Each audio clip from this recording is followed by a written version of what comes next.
All right, thanks a lot, Chris. Homecoming weekend here in Ann Arbor, Michigan. And Michigan alumni looking for one more big reason for their chest to collectively swell with pride.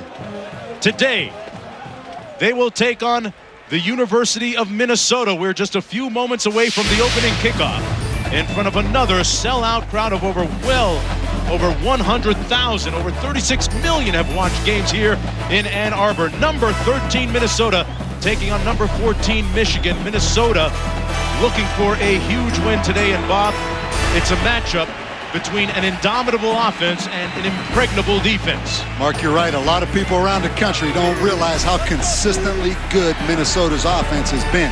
Last year, they broke the all-time Big Ten season yardage mark with over 6,000 yards. They had two running backs rush for over 1,000 yards in one season. It's continued again this year. Running back Lawrence Maroney is averaging 134 yards a game, and Marion Barber is averaging 120. I promise you, Minnesota will gain the national credibility they deserve if they can continue to run it today. Michigan's defense is ranked #1 in the country in rushing defense. They only give up 47 yards a game, Mark. Well, the battle lines have been drawn distinctively. Michigan winning the opening toss, deferring to the second half. Minnesota will receive. Both of these teams with special teams of late that have struggled just a little bit. Number 21 right there is Marion Barber III. Beside him, to his left, Lawrence Maroney, one of the fastest players on the field this afternoon. And this will be Maroney at the goal line. Sophomore out of St. Louis, all the way out to the 20-yard line, where it will be first down and 10 for Brian Cupido. Now, speaking of the Minnesota Golden Gophers, Bob, to a player, to a man, they have said, we know we're not supposed to look ahead, but they have all looked forward to this Michigan game for weeks in light of what happened last year. You're right, Mark. Minnesota's 5-0 for the second consecutive season, but their coaches, their fans, their players, they realize the real season starts today. For them to be a legitimate Big Ten favorite, they must get over the hump and beat Michigan. Michigan's won 15 straight games, but Mark, that gap has definitely closed. This is Minnesota's best shot in this game in several years. Well, they come out throwing, surprisingly, on 1st and 10, complete to Ellerson for the first down at the 41-yard line. Jared Ellison brought down by Leon Hall, and Brian Cupido has never even been to the big house before today. Never set foot inside this building. This is his first appearance as both a player and just a spectator here today. Here's a look at the skilled players for Minnesota. Barber III, one of the two-headed running back tandem. We'll see Mielander, Setterstrom, Esslinger. They do a lot with him up front on the offensive line. First down and 10 after that 22-yard pickup. And the give is to Barber. Got little or nothing brought down by Larry Harrison. One of three guys up front for that Michigan defense in this new 3-4 defense they've played this year, Bob. Mark, you're right. I mean, Gabe Watson in the middle, the prototype nose guard, about 340 pounds. You mentioned a 3-4 defense. You see the four outstanding linebackers led by Lamar Woodley, and they are talented as anybody in the secondary. Leon Hall now gets the start over Marcus Curry. It's 2nd down and 9. This is Barber III trying to get to the edge and won't get there. Brought down. He'll lose a couple of yards. Number 25, Ernest Shazer, who before the game, Bob, we were down to the field. He was the vocal leader in the secondary for Michigan, pumping his guys up. Well, Mark, I don't know if I've ever seen a game where both teams can use last year's game as a motivator. Minnesota gave up 28 points in the 4th quarter and lost to Michigan, but this proud Michigan defense was embarrassed by giving up 424 yards rushing in that game last year. So both teams, kind of a payback week for both teams. Motivated for different reasons. On 3rd down and 11, Maroney in the ball game. He's the tailback. He gets the handoff. Maroney running between the tackles short of the first down at the 48-yard line. It'll be 4th down and about 4 to go, and in comes the punting unit led by Reese Lloyd. Michigan has some very dangerous return men, among them Leon Hall. As Mark, Mundy comes off the field, Reese Lloyd's a punt. Anytime Reese Lloyd is back there as the punter, he's a rugby-style punter on occasion. He will take that ball and roll out. So on 4th down and 4, obviously Michigan very conscious of a fake punt right here. Lloyd rolls to his right a little bit, gets up the line drive punt. Bounces to Hall at the 10, Leon Hall. Had a great week last week against Indiana. This time, another nice return out to the 34-yard line. Leon Hall, after that 43-yard punt. Chad Henne, the starting quarterback, one of just two true freshmen to make their season debut at Michigan. The other one being Rick Leach. Last week, tore it up. 17 of 21, over 316 yards passing. Michael Hart, another true freshman, starting in the backfield. Braylon Edwards, number 1, might be the best receiver in the nation today. Up front, they've had a lot of changes. One in particular, moving Voss over to center. First down and 10. Henne almost intercepted, but it's incomplete at the 40-yard line, intended for Avant. Kyle McKenzie and Stick Campbell breaking that up. Here's a look at the defensive front for Minnesota. Mark, steady improvement for this Minnesota defense. We've watched them a lot over the last several years. A great linebacker in Terrence Campbell, number 32. And this secondary will be tested today. Primarily these two corners, Tremaine Banks and Yuki Dozier, because Minnesota involves those safeties a lot in the run game. Right now it's Edwards lined up to the top of your screen. That's Braylon Edwards working on Banks. Edwards out across the 40 to the 41-yard line, about 5 yards short of the first down. It'll be 3rd and about 5 to go. And Henne is a guy, Bob, that continues to grow as a quarterback. He made some impressive deep throws last week. Mark, and that was a concern coming in when Chad Henne first came on this campus this summer. He didn't throw the deep ball particularly well, but you're right. Watching that tape last week against Indiana, he made some great long throws, but he's still a freshman. He also made some freshman mistakes on decision making. 3rd down and 4. Henne to pass. Completes it to the big tight end, Tim Massaquoi. And it's a 1st down and 10 for Michigan inside Minnesota territory at the 49-yard line. Tim Massaquoi at 6'4", 247, a senior. Massaquoi, Mark, was a wide receiver. He's a talented guy. And as you watch Chad Henne release this football, I want you to look at how low he releases this ball. He has an extremely low release. Minnesota's going to try to get their hands up and block some passes as this game materializes today. This bunch formation, 4 receivers, and it's going to be Braylon Edwards. Got some blockers in front of him. Edwards makes a play on it down to the 37-yard line, and another Wolverine 1st down. Braylon Edwards coming off a huge week last week where he had 8 catches for 165 yards against Indiana. Mark, it's interesting. Michigan comes into this game 99th in the country in rushing offense. I asked the question yesterday to Lloyd Carr as we were meeting, have you ever thought about going out there and just airing it out and throwing it? And so far in this game, he did have a little twinkle in his eye yesterday when I mentioned that, didn't he? They've yet to run the ball. 1st down and 10. Henne having success in the same receiver, same result. Put it in Edwards' hand and see what happens. Usually good things do. Gets about 8. Braylon Edwards with his 3rd reception already of the ball game as he closes in on another Michigan record. And it was interesting, Greg Hudson, Minnesota's defensive coordinator, talked about coming into this game, keeping everything in front of them, not giving up the big play, letting Braylon Edwards beat them over the top. So far, Michigan just content to take what Minnesota's given them and force those corners to come up and play some tighter bump and run coverage. Edwards has now caught at least 3 passes in 30 consecutive games on 2nd down and 2. They run it. It's the freshman, Michael Hart. Close to the 1st down marker at the 27-yard line, brought down by Kyle McKenzie. We saw Michael Hart a few weeks ago against San Diego State emerge and take the reins of that starting job with an impressive performance against the Aztecs. Mark, you're right. He's become the go-to tailback. The last 3 weeks, he's carried the ball 20, 26, and 25 times. The next closest rusher is Jerome Jackson with 8 carries. So the true freshman is now the number 1 front runner to replace Chris Perry from last year. There's Edwards, this time dropped it, incomplete.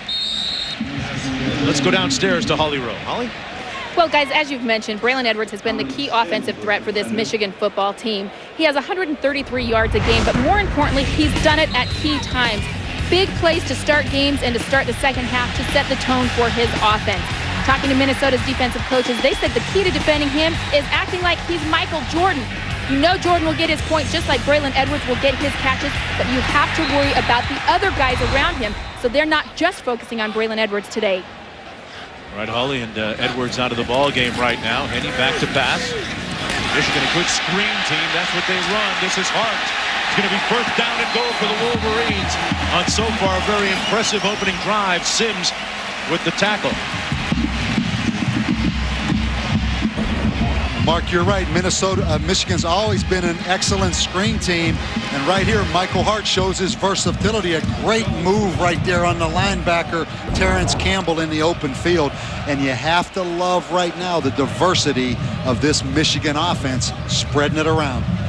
Bob Edwards back in the ball game, and the Minnesota defense right now collectively on its heels after that 18-yard pickup by Hart.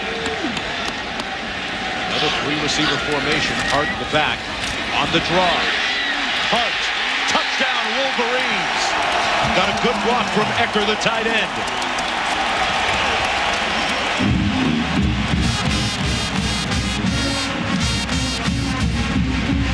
Michael Hart with his third rushing touchdown this season, and Bob, they made it look almost easy on that drive. Well, Mark, we watched the tapes yesterday, and you've watched this freshman quarterback, this freshman tailback show noticeable improvement over the last several weeks, and that drive right there was a clinic. Garrett Rivas with the extra point, which is good with 9:39 to go in the first quarter. Hart and Henny. H&H sounds like a law firm, and they are bringing law and order to the gridiron today against the Gophers. Looking to make it 16 straight against Minnesota for the Little Brown Jug. We'll be back after this. True freshman Michael Hart capping a 9-play, 65-yard drive with an 8-yard touchdown run, his third of the season. Minnesota trailing 7-0 in a blink. Back deep once again, it's Maroney and Barber. Last time it was Maroney, and it's Maroney again from the goal line. This time got it out to the 22-yard line where it'll be first down and 10. Minnesota, Bob, with a running style, you would think there'd be some concerns if they fall behind by a little too much. No question, Mark. I mean, they only average about 19 passes a game, but going back to that Michigan drive, play selection, 7 passes, 2 runs. One of the run was a draw. So you have to love Michigan right there on the opening drive, spreading it out, diversifying a little bit, and really taking advantage of their weapons by throwing the football. Right now, time for Minnesota's offense to get with the program. Single back set, 2 wide receivers. Cupido to pass. Throws a strike to the 35-yard line, complete for the first down. That was Jared Ellerson working on Marlon Jackson. Let's go inside that Minnesota running game. Bob's in the lab with Football 101. Mark, there's several key components that make Minnesota's outside stretch so successful. First, they have a 6'8", 275-pound tight end that can handle the defensive end. Second, they have athletic tackles and an athletic center, and they love to pull them. When they pull them, they eyeball the linebackers, and they love to chop block. Right here, you see everybody on the ground. As Ellerson makes the catch, working on Hall. And the chop block, a very key component of the running plays they like to run, Bob. Mark, I think if we finish this point, notice right here that both Michigan linebackers are on the ground. And that is totally legal to do. You are allowed to chop a defensive player in the box like that. But I really think that's what makes Minnesota's game, rush game, so outstanding, is they low block and chop block those linebackers so well. It's a very talented offensive line, and here's Maroney getting the edge, looking for one block. Lawrence Maroney with a first down all the way down to the 37-yard line. Got a great block from Greg Esslinger. That's just what you were talking about, Bob, the mobility of the offensive lineman. Mark, and I think it's the toughest technique in all of football from a defensive standpoint is playing a chop block. And you're going to watch the center pull right here. You see number 61, Esslinger, and right here, right there, if we stop that, he chops Lamar Woodley to the ground. That is the toughest technique in football for a defensive player, playing a low block. With Maroney into the boundary and into harm's way, brought down to the 39 by Lawrence Reed, number 42, arguably the best tackler on that Wolverine defense. It'll be 2nd down and long for Minnesota. Loss of 2 on the play. And Mark, not to beat this chop block up or this cut block, but Michigan's coaches respected Minnesota so much that 3 weeks ago, in preparation for this game, they would take 10 minutes a day in practice and individual time to work on low chop blocks, knowing that Minnesota was coming. Not the easiest thing to prepare for. Here's Cupido on 2nd and long, overthrowing his intended receiver. That's the freshman, Justin Valentine. And it'll be 3rd down and long now for Minnesota. Mark, they go with the play action, and the tight end Spaeth was actually open early down the seam. But Cupido, for some reason, hesitated and threw the ball in the flat out to the fullback. Sets up a 3rd down and 12. Got to get to the 26 for the 1st down. Maroney's the lone back. That's Ellerson in motion to the top of your screen. Quick 3-step drop, and Ellerson makes the catch, but it's short of the 1st down at the 30-yard line, tackled by Marlon Jackson. Minnesota as a team has struggled with field goals recently. Let's see what they do here on 4th down. Mark, you said it. Minnesota has had 5 kicks blocked in the last 2 weeks. Reese Lloyd, their kicker, looking at the tapes, really has been kicking the ball low. So particularly with a long field goal attempt, I think this is a great decision right here by Glenn Mason. Well, this would have been about a 47-yarder. They're 6 of 7, though, on 4th down this season. They need 3 here. Ellerson in motion again. And it's almost picked off, incomplete. Leon Hall had a beat on it. The radar was up. And it's incomplete. Michigan takes over on downs. Mark, there's a reason Leon Hall has beaten Marcus Curry out as the starting corner. This is man-to-man coverage, and he breaks on the ball. That kid is a heck of an athlete right there. Got a slow start after slicing his hand open during 2 days last year, but back in form now. ESPN's College Football Saturday is presented by Crestor. Visit Crestor.com and ask your doctor if Crestor is right for you. And in part by Michelin, because so much is riding on your tires. Back in Ann Arbor in the battle for the Little Brown Jug on an absolutely beautiful Saturday afternoon. It's also homecoming weekend, and Minnesota trying to snap a streak of 15 consecutive losses against the Wolverines. 1st down and 10 for Michigan from their own 30. Getting back to pass again under heat. It was tipped at the line of scrimmage. And Bob, you've talked about the low release that Henny tends to have at times. It was intended for Gonzalez, batted at line of scrimmage by Montgomery. And Mark, I talked to Terry Malone, the offensive coordinator, about this, and he says anytime he really tries to rip it and let it go, he sinks down a little bit. But if you see right there, I mean, he sinks. He has great body position. But with that knee bent position, he's not very high or erect when he throws that football. And going into this game, I thought that batted passes could be a factor. He's one of them. 2nd down and 10. Run into Michael Hart right between the tackles. Hart with a nice gain of about 6. They say that he is little. He's small, but he's big. A bit of an oxymoron at 5'9", but the big part is the 195 pounds. Mark, no question. He's put together, particularly for a young guy that hasn't had the opportunity to go through these off-season programs yet. But the only concern I have right now is Michigan's ability to break off a long run. Their longest run for the season right now is only 17 yards. They come into this game only averaging 2.6 per rush. So at some point, they're going to need to get a long run to really get that running game going. 3rd and 3. They run a little pop play and gave it to Gonzalez that time, but he came up a little bit short of the 1st down. It'll be 4th down for Michigan. And Bob, nobody said that it was going to be easy to replace Chris Perry at tailback. No question, Mark. And Michigan's tried to do it, really playing 5 different tailbacks. But an interesting call right there on 3rd and about 4 or 5, that little reverse, particularly because the defensive ends are getting up the field in that situation. So a little bit surprised by that little reverse action play. Adam Finley with his first punt of the afternoon, averaging a little over 44 per. Marion Barber standing for the fair catch at the 17-yard line. Thought he signaled. Well, he did signal for the fair catch. First and 10 for Minnesota. Tried the little okey-doke move.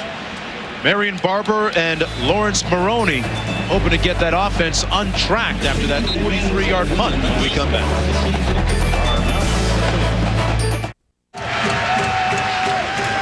Number 13 Minnesota trailing number 14 Michigan 7-0 with 5:25 to go in the first quarter on homecoming weekend here in Ann Arbor. And it's the first ever live game on ESPN Classic.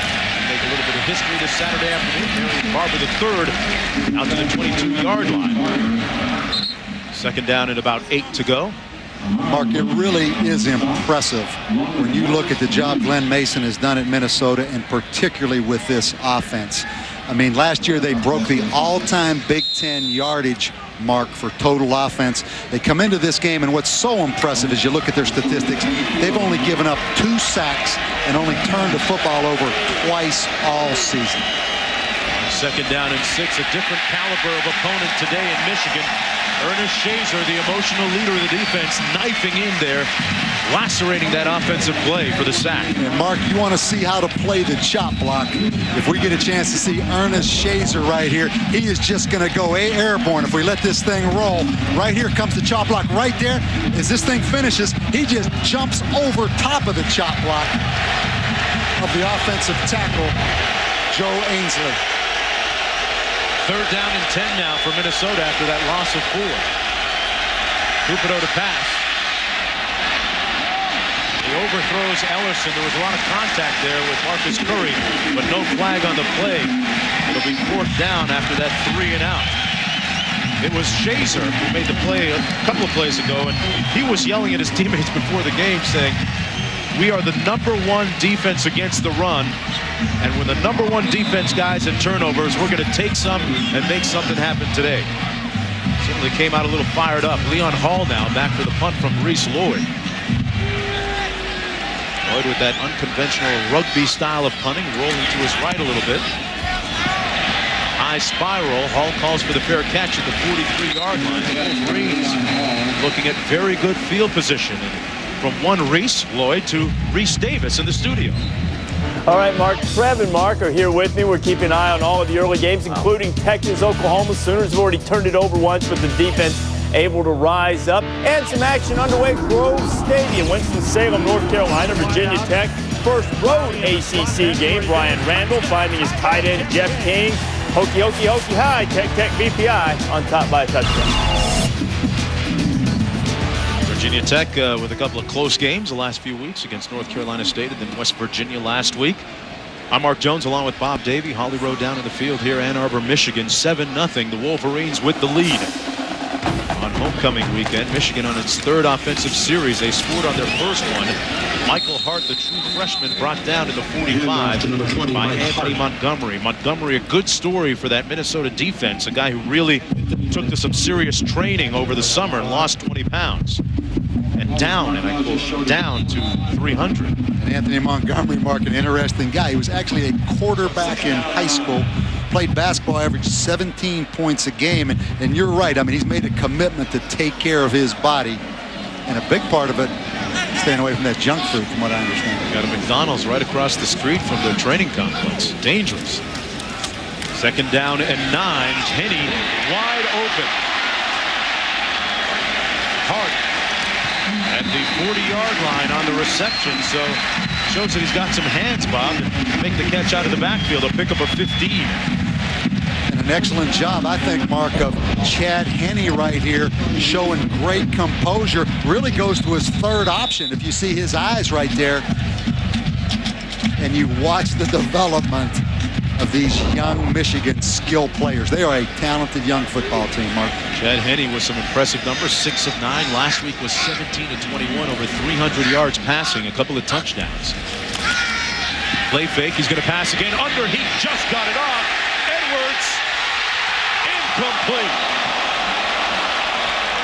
Certainly can't fault him for lack of effort. He got in behind Banks. You almost expect the spectacular from this guy. We're isolated. Jermaine Banks gives up inside leverage. Right here, he's looking back to the football.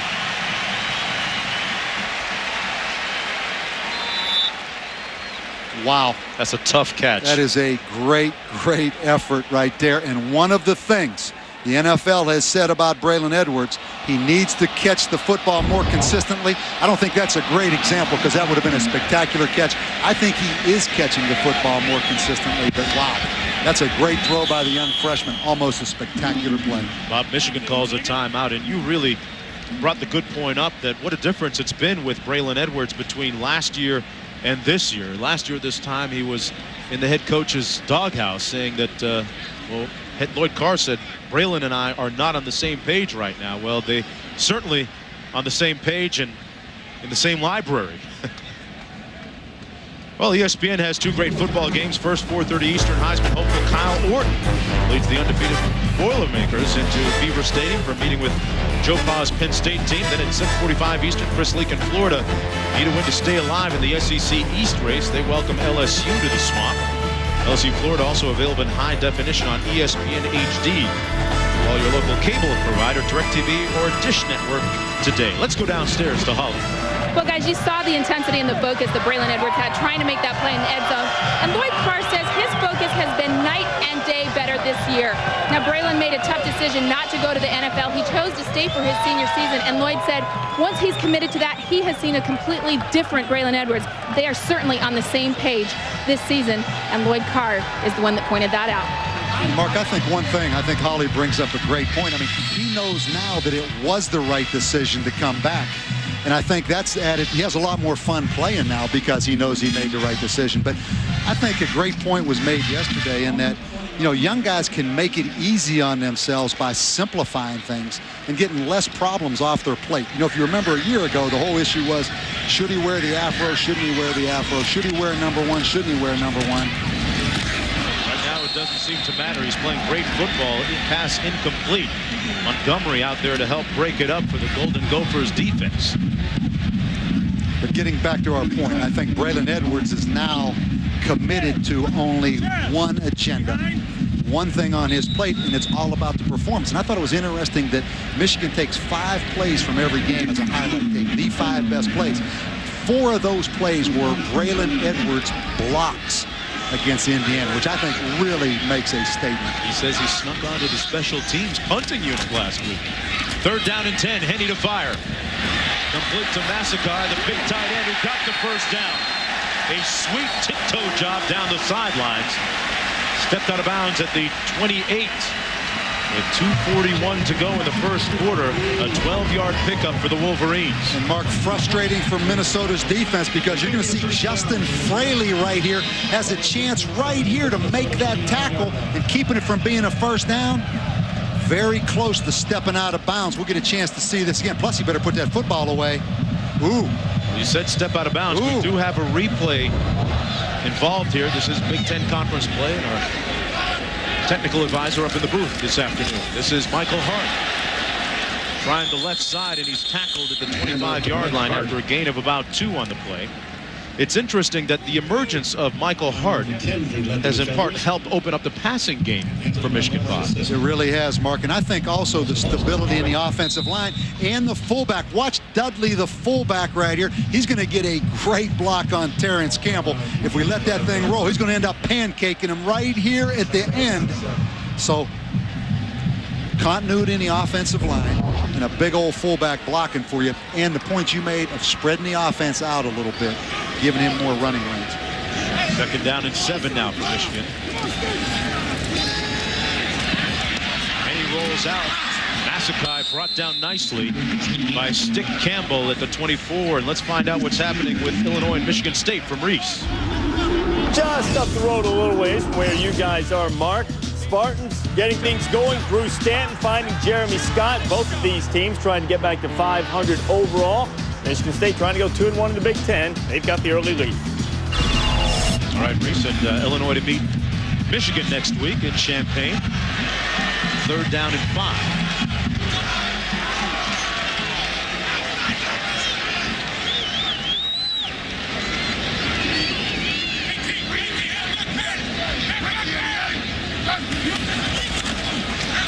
Henny to pass.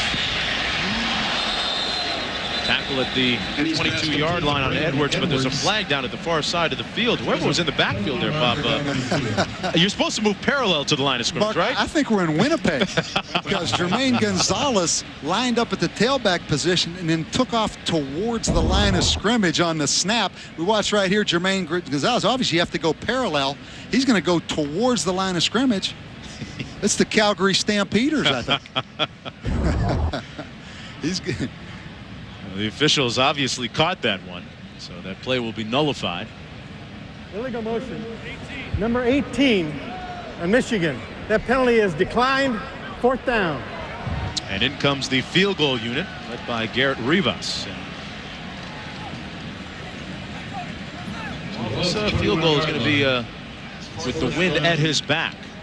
Rivas has missed 3 of the last 4 field goals that he's attempted. Mark, I think it always helps a field goal kicker struggling that has the wind in its back. And I know when you step up on that tee box with that big tailor-made driver you use, you like that wind at the back, not in the face, right? It helps you to smooth swing it a little bit easier. His kicks go a little straighter than my drives. This one coming from 38. Rivas hit the game winner last year against Minnesota with 48 seconds to play, and he nails this one with 42 seconds to play in the first quarter. Now 5 of 5 on the season between 30 and 39 yards. We'll be back with more after this. ESPN Classic presents Memories of the Jug. Not trusting the host team in an era when chicanery was standard practice, the vaunted point-a-minute Wolverines brought their own water jug to the game in Minnesota. After the Gophers tied it at 6 late in the second half, mayhem erupted. The game was called and the jug was abandoned in the chaos. When Michigan coach Fielding Yost asked the jug be returned, Minnesota replied, "If you want it back, you have to win it." A tradition was born. And on Alumni Weekend, Homecoming Weekend, it has been all Michigan in this series the last 15 consecutive times. Braylon Edwards saying we're playing for the oldest trophy in college football and probably the ugliest, too, as the kick goes into the end zone. You take a look at the series history. Minnesota trying to snap that insidious trend that they've been plagued by. Look at that, very dominating lead from Michigan in the overall series.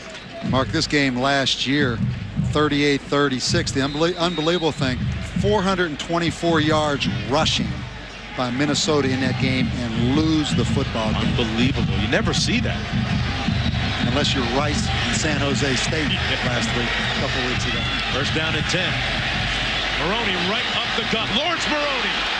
And the turbo's about to kick in. Lawrence Maroney. Touchdown Gophers. How do you like that? 80 yards and a bolt of lightning.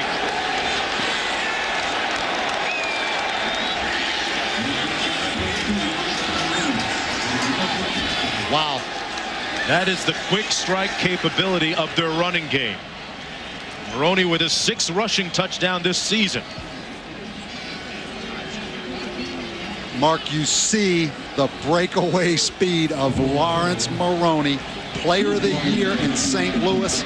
You visited with him last night, a confident guy, and I mean, he took that thing straight down the field and scored. It was Lawrence Maroney that said prior to the game, told me in the lobby of the hotel last night that there's no way that they're going to hold us to their average of 47 yards rushing. He took care of that in one fell swoop with an 80-yard blast. Mark, he had an 81-yard run against Illinois State. This is the inside zone where they start that thing a little tighter. There's always the possibility of cutback on the inside zone. And right there, what a great move in the hole and a missed tackle by Ernest Shazer. You wonder how teams run for 400 yards a game. This is how. Lawrence Maroney, Bob, ran a 10.5 meters in high school, and nobody's going to catch him in the open field like that. And Mark, one thing, Michigan comes into this game playing a lot of 8-man front, man-to-man coverage. And a lot of times when you're up there with a lot of people in the box, once someone breaks the line of scrimmage, there's no second-level player. But the disappointing part for Michigan, they had a chance right there in the hole to tackle him. Lloyd with the kickoff. Comes down to Steve Preston, who's back this week, playing with an injured finger. And he's brought down at the 24-yard line with 24 seconds to go in the first period. And time now for our Burger King having it their way. And Minnesota's offense and ground game having it their way, averaging, as we mentioned, 323 yards rushing per game. Most of those yards coming courtesy of Barber and Maroney. Mark, that's the thing about those zone running plays where there's not a predetermined running lane for the back. Sometimes they look ugly, but if you stay patient and you stay patient with a back like Maroney and Barber, pretty soon there's going to be a little hole in that defense. And I mean, he took it 80 yards. Well, that's really brought down the noise on this homecoming crowd. On the way, a little bootleg pass complete to Tyler Ecker. Got about 5 yards down to the 29, and let's go downstairs to Holly Rowe. Well, guys, Lawrence Maroney has a Chinese tattoo, a symbol right below his left ear. Like many college football players have those Chinese symbols, but his doesn't mean something nice like warrior or strength. His means beast. He said, I got beast because that's how I have to play on the football field. So far, I think the beast is loose. It sure is, Holly. You know, on his first visit at University of Minnesota, he openly questioned the talents of some of the local running backs he was watching. Tell you more about that in a moment. Michigan, meanwhile, down to the 33-yard line. That was Michael Hart, his counterpart. And, he and Henny, a couple of freshmen, doing a nice job so far as Michigan leads by a field goal with 15 seconds to go here in the first quarter. Michigan with a balanced attack, surprisingly throwing the ball more than you would expect. 3rd down and 1.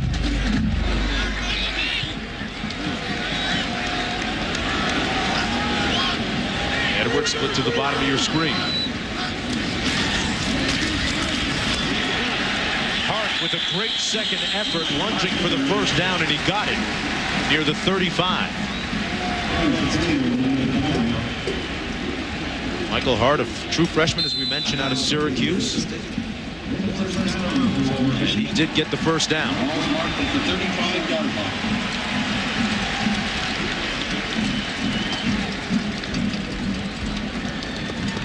And that is effectively the end of the first quarter. Michael Hart scored the game's first touchdown on a 9-yard run. But Michigan countered with number 22. The double deuce was on the loose. Maroney went 80 yards. Intriguing matchup in the Big Ten. The winner with a leg up on the conference crown. We'll be back with more after this.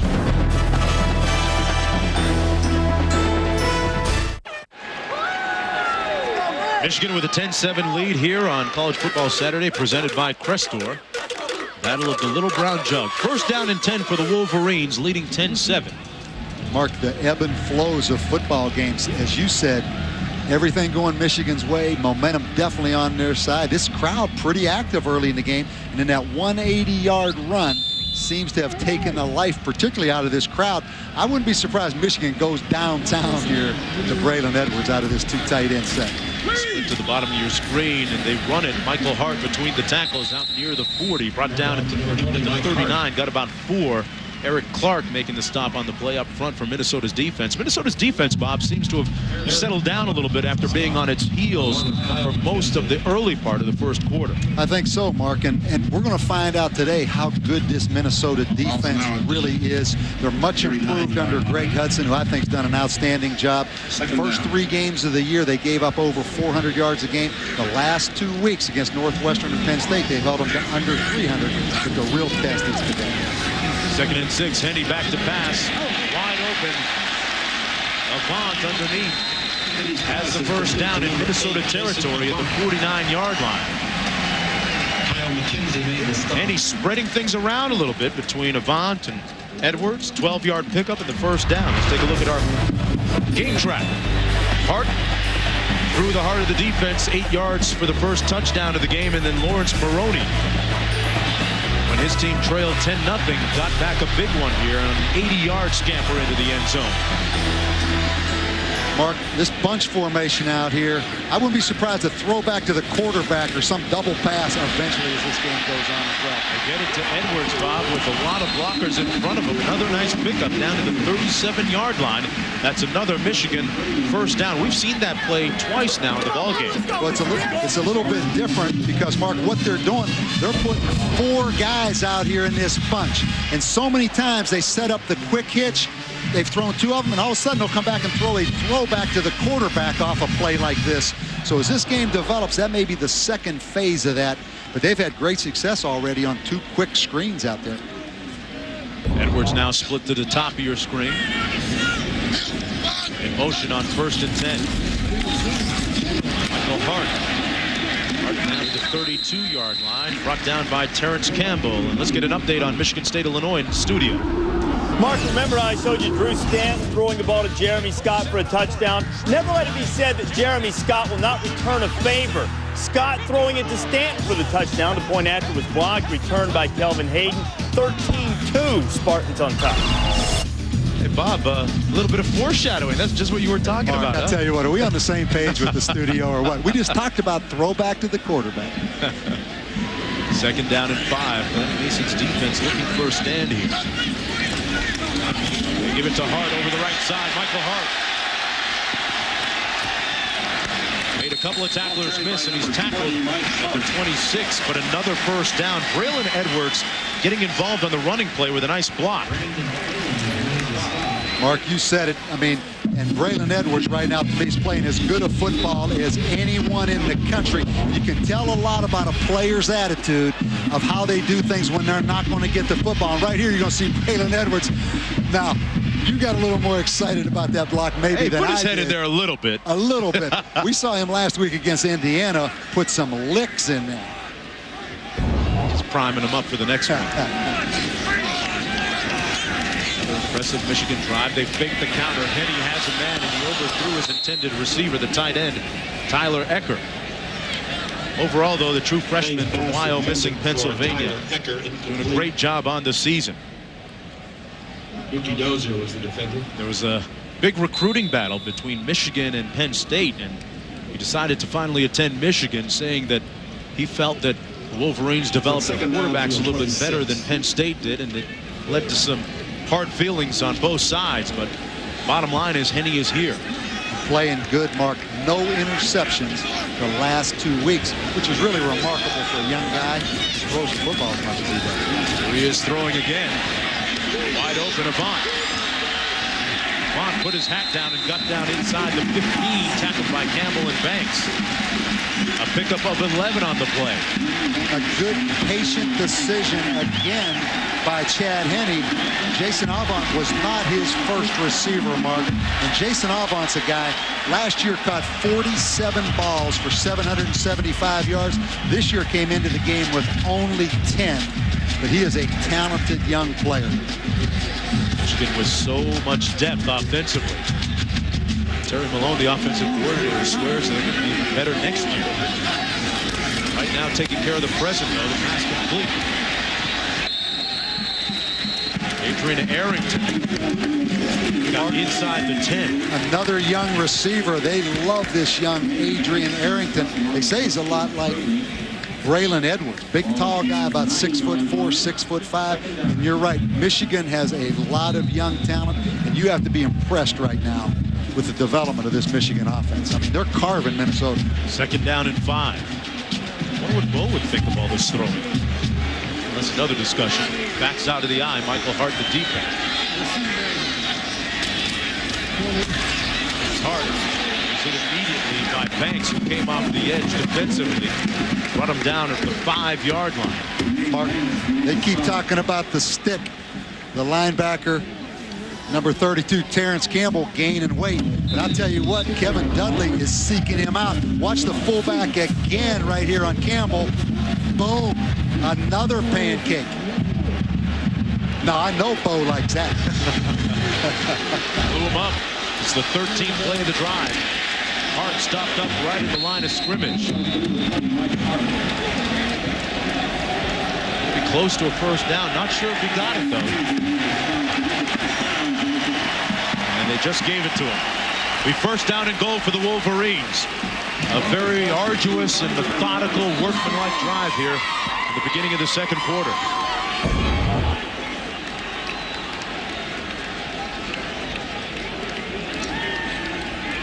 Pavelski with a nice stick came up from his free safety spot.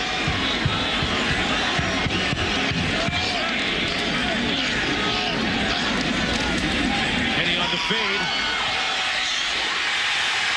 Touchdown! Edwards over the top of Dozier. Best wide receiver in the country, Mark. Easily. Shall we say Heisman Trophy? I mean, he's locked up one-on-one with Yuki Dozier. Really good coverage. One guy looks back for the football. One guy, 6'3", goes up and makes the play. A year ago, Braylon Edwards was being criticized for dropped passes. He had a broken, injured finger that he didn't tell anybody about, and continued to persevere and has really blossomed into perhaps the nation's finest receiver. Braylon Edwards with his 200th career reception on the fade pattern that time on a great touch pass. Went over the top of Yuki Dozier. That looked very much like a mismatch. We'll be back with more right after this.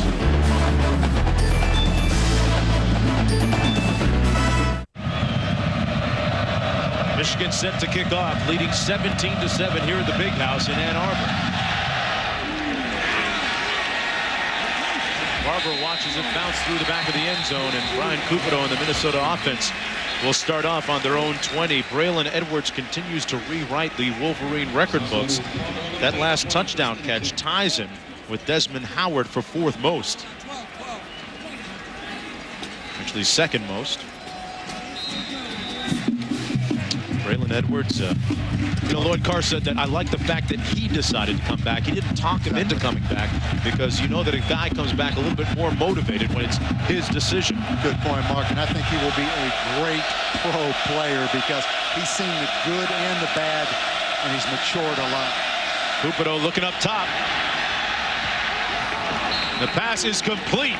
Deep in Michigan territory at the 41-yard line, Ernie Wheelwright, the freshman from Columbus, working on Leon Hall. Mark, they love Ernie. Wheelwright was a prop 48 guy last year, sat out academically, working on Leon Hall. Excellent coverage. Once again, as he looks back to the football, I'm talking about Leon Hart, Ernie Wheelwright faded on him a little bit. Right here as he looks back, Wheelwright works to the sideline, and the foot was in bounds. Excellent throw by Cupido. They got a 39-yard chunk, and they run it this time down to the 37-yard line. That was Marion Barber III, tackled by Larry Harrison. We've seen Maroney make his mark on the game with the 80-yard touchdown run. Right now waiting for Barber III to do something. A couple of years ago, he missed the entire season, Bob, with that hamstring injury, but he was freshman All-American 3 seasons ago. Right, Mark, and 2 talented backs, and if you're Michigan right now, obviously concerned, giving up the 2 big plays already in this football game. 2nd down and 5.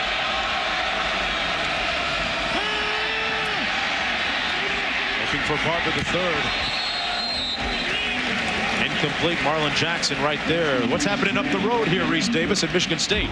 Spartans flexing that offensive muscle all of a sudden against Illinois, Mark. This is Drew Stanton finding DeAndre Cobb. Cobb taking it in. Spartans with a 20-2 lead there. Texas and Oklahoma still scoreless. OU's just turned it over for the 2nd time in the first half. Back here, Minnesota 0 for 3 on 3rd downs today. Going to run it. Barber tackled at about the 32, about a yard shy of the 1st down on 4th down coming out. Ryan Mundy making the stop for Michigan. We're here at Ann Arbor, the Big House. Number 13, Minnesota, looking to really validate themselves with a quality win here today against the Wolverines. I'm Mark Jones along with Bob Davey and Holly Miller down in the field. It's been the Braylon Edwards show for Michigan so far through the air. And Michael Hart doing it on the ground for the Wolverines. And the nation's most prolific running attack, actually number 3, but maybe the best 2 running backs being bottled up right now for Minnesota offensively. Going for it on 4th down. They give it to the fullback. Justin Valentine. Boy, it's going to be close. Spotted just inside the 31. Little surprised at that call, Bob? Mark, I think that's a great call. In fact, on 3rd down and 5, Glenn Mason knew he would go for it on 4th down. That's why they ran the football. But I'll tell you how good of a call it was once I see this make. Oh, okay, okay. That's really what I meant. I think he made it. And Glenn Mason working the chain gang pretty good, too. Justin Valentine saw him catch a ball already earlier this afternoon. One of the toughest things in coaching, Mark, standing there waiting to see if you made it. Glenn Mason does have a little bit of riverboat gambler in him. It pays off this time by mere inches. We saw him last week against Penn State, Bob, open up the game with an onside kick for the 2nd time in a row, 2nd year in a row against Penn State. And you can always expect like a halfback pass or something from Glenn Mason. Exactly, and Glenn Mason, 3 different conferences coach of the year. In the MAC, the Big 8, and the Big 10. He's in some ways underappreciated. He has done a great job at Minnesota. 10-2 a season ago. Won the Sun Bowl against Oregon. Ellison in motion. This is Barber, the 3rd, down to the 27. Let's go downstairs to Holly Rowe. Guys, Michigan's defensive coordinator, Jim Herman, spent a long time with this defense before they took the field for this series, working on the gap defense. He was drawing it up on the whiteboard. He is so shocked right now how much yardage they've given up in the running game. Midway through the 2nd quarter, already 206 yards that they have given up. So trying to make some adjustments on the fly to get his defense a little bit better in the running game, guys. And last year, remember, they gave up 424 yards rushing. Something that's been bothering them for the last couple of weeks. 2nd down and 5. Marion Barber, the 3rd, pounding his way down to the 21-yard line. And you always have a fresh set of legs in there running the ball if you're Minnesota. Shazer making the stop for Michigan. Mark, I think that's a great point. And again, Minnesota right now early in this game, their best play is the inside running zone. Again, we're going to see a little tighter path right here where there's the ability for the back to cut back wherever he sees an opening. So a little bit tighter path, and right there he sees the crease. And I think a great point about having 4 legs instead of 2 legs with the 2 tailbacks. You're always fresh. Another measurement coming up for Minnesota. And interesting, you talk about the 2 tailbacks, a lot of competition between them, but a great burgeoning friendship between Barber III and Lawrence Maroney. They're actually roommates on the road, and they live in the same dorm room. And a couple of weeks ago, Glenn Mason said he saw both his tailbacks whipping through a Minneapolis intersection while he was at a red light on a motor scooter, laughing away blithely on their way. And he thought, geez, there goes my job security. Yeah, I mean, that's about 2,000 yards of rushing offense right there on that moped. But I think it works so well because, it sounds funny, but Minnesota runs the ball so much that there's so many opportunities. It's kind of like a wishbone where you have those 2 backs that know they're going to get the ball a lot. 3rd down and inches to go. Cupido keeps it himself and gets the 1st down across the 20-yard line. Ryan Cupido came into the game completing about 55% of his passes. And let's go downstairs to Holly for more on the running back tandem of Barber and Maroney. Well, guys, Lloyd Carr told us yesterday in his office that he had heard a term he loved, and he has started calling this backfield of Minnesota Barbaroni. It is the 2-headed rushing monster. They're both averaging over 100 yards a game, and they've been dominant again today, guys. But what's interesting is he said that they keep them fresh, so in the 4th quarter they can be very dominant. Right now moving the ball well on 1st down and 10. 7:39 to go in the 1st half. Barber with a big gap. They gashed him. Touchdown, Minnesota. Untouched into the end zone, and it's 17-13. They hit him with the 1-2 punch. That's his 32nd career rushing touchdown. And who's there to greet him? His teammate and running back mate. Barbaroni in full effect. Mark, you don't see many times a ball just creases the defense like that. But he got a great block from his left guard, Mark Setterstrom. They got thunder and they've got lightning. Maroney and Barber. And, of course, the guys up front. Mark, I want you to watch Mark Setterstrom, number 68. This guy started every game since he's been at Minnesota. Right there, he takes number 96, Larry Harrison. And already Minnesota with 149 yards on the ground. We'll be right back after this.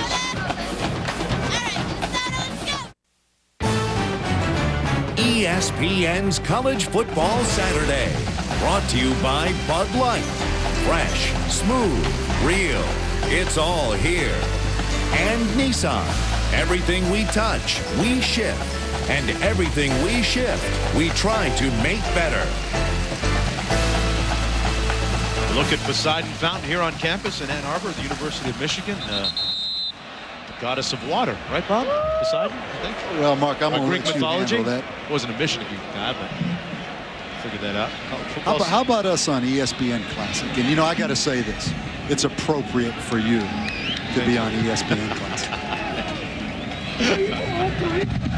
Making a little bit of history. We're making history again. 55 million viewers on ESPN Classic. And this is Steve Preston. Preston looking for a seam. Preston on his feet. And Preston pushed out of bounds near midfield to the 48 by the kicker. Let's take one more look at that touchdown run by Barber III. Mark, Minnesota does a lot of different things, and this time I want you to watch the tight end comes and blocks back. It's really kind of a misdirection play. So you watch the tight end, watch the linebacker right here, kind of misdirect with him. You also see the great block right here by Harrison. But that little bit of misdirection took the linebacker McClintock out of the play, and then the great block by the left guard. So even though there's only one back in that backfield, they get some misdirection by sending that tight end back across the ground. Good job against the #1 rush defense in the country. First down and 10 on the draw. It's Michael Hart. Hart stopped up after a gain of about 2 by Kyle McKenzie, the middle linebacker. McKenzie with a very familiar surname, Reggie McKenzie's nephew. Great with the Buffalo Bills. Offensive lineman, part of the Electric Company, as they were called. Used to block for O.J. Simpson. On second down and 8 now, Michigan. Talked about the great rush offense by Minnesota, averaging 323 yards. Michigan, the #1 rush defense, and so far 149 yards and counting in the first half. Mark, when you give up big plays like they've given up, Michigan's defense, you lose confidence quickly. Henny underneath, looking confident. Good hard tackling, sure tackling on Tyler Ecker that time by Dominique Sims, the Sam linebacker. Dominic third Sims, down. Mark, an interesting guy, was a free safety, a move to linebacker. They really alternate their 2 outside linebackers, Sims and Brandon Owens. Both of them were free safeties. So Greg Gutson trying to get more speed on that field. Third down and 6 now with 6:10 to go in the first half. Henny 15 of 21 passing so far with a touchdown and 124 yards. Preston in motion. Facing a little bit of heat, but stepping up nicely. He's a good athlete. And Henny scrambles for the first down at the 40-yard line. You know, back in high school, he ran in 11.100 meters. He's got good speed. Mark, and it's difficult with an athlete like Henny back there to rush 3. Minnesota only rushes 3, and you end up with running lanes for the quarterback. Look right here at this huge gap right here, and he's too good of an athlete. So at some point, he steps up, makes Darrell Reed miss from the outside, but he's a tough guy because he's so athletic to only rush 3 people. There's just too many running lanes in there. 2 tight end formation now. Michael Hart the lone back on first down and 10. Blitz coming off the edge and a nice pickup. Edwards with the catch. And Edwards gets it out to the 31-yard line. Let's go back to Reese in the studio. You guys have the market cornered on offense compared to Texas and Oklahoma. This is all defense. What a great play by Derek Johnson to knock the ball loose from Jason White and caused a turnover, but Texas gave it right back. Vince Young, who had a costly fumble last year on the goal line for the Longhorns, gives it up to Clint Ingram, who's still scoreless. All right, Reese, with 5:20 to go in the first half, second down and 2 after the Edwards catch. Edwards with 6 receptions already. Total of 40 yards and a touchdown. Hart didn't fool anybody that time. Back to the 35. Montgomery and McKenzie on the stop for Minnesota. Mark, we go back to that play prior when Henne threw the out to Braylon Edwards. Look at this cushion right here now. That big pass that Yuki Dozier gave up. Definitely now they have Minnesota back. And an excellent job right here by Chad Henne. One thing interesting about Michigan, Mark, they don't check at the line of scrimmage in their passing game. They convert the routes based on what the coverage is in after the ball snaps. So it takes a lot of time for the quarterback and receivers to get on the same page. But that was an impressive adjustment right there by Henne and Braylon Edwards. 3rd and 4. Preston with the catch at the 33. He's going to be short of the first down. 4th down coming up.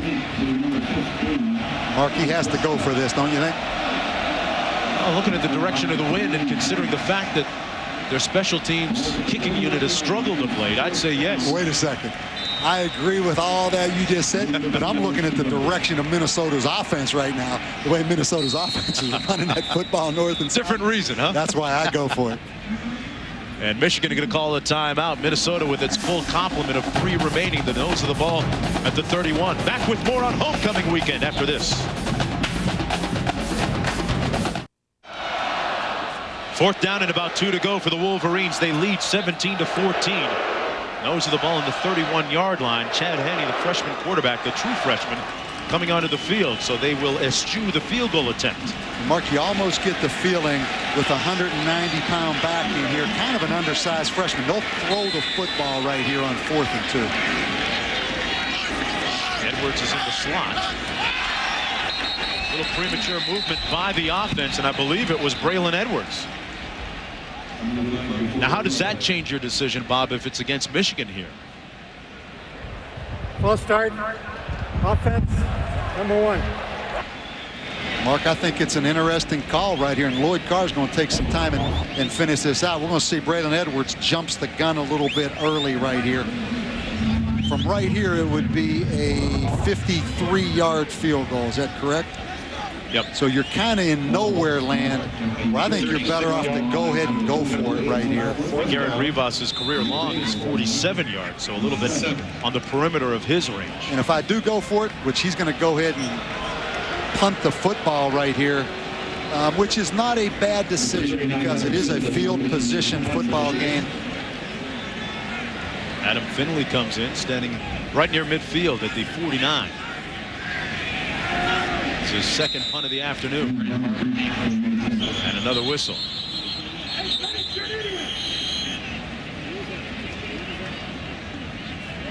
Trying to figure out what this one is about.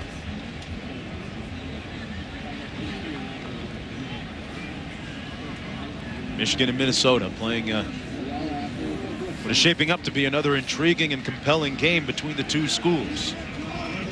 Last year, of course, it was Minnesota that had a commanding lead in the second half, 28-7, before losing on a field goal in the last minute, 38-35.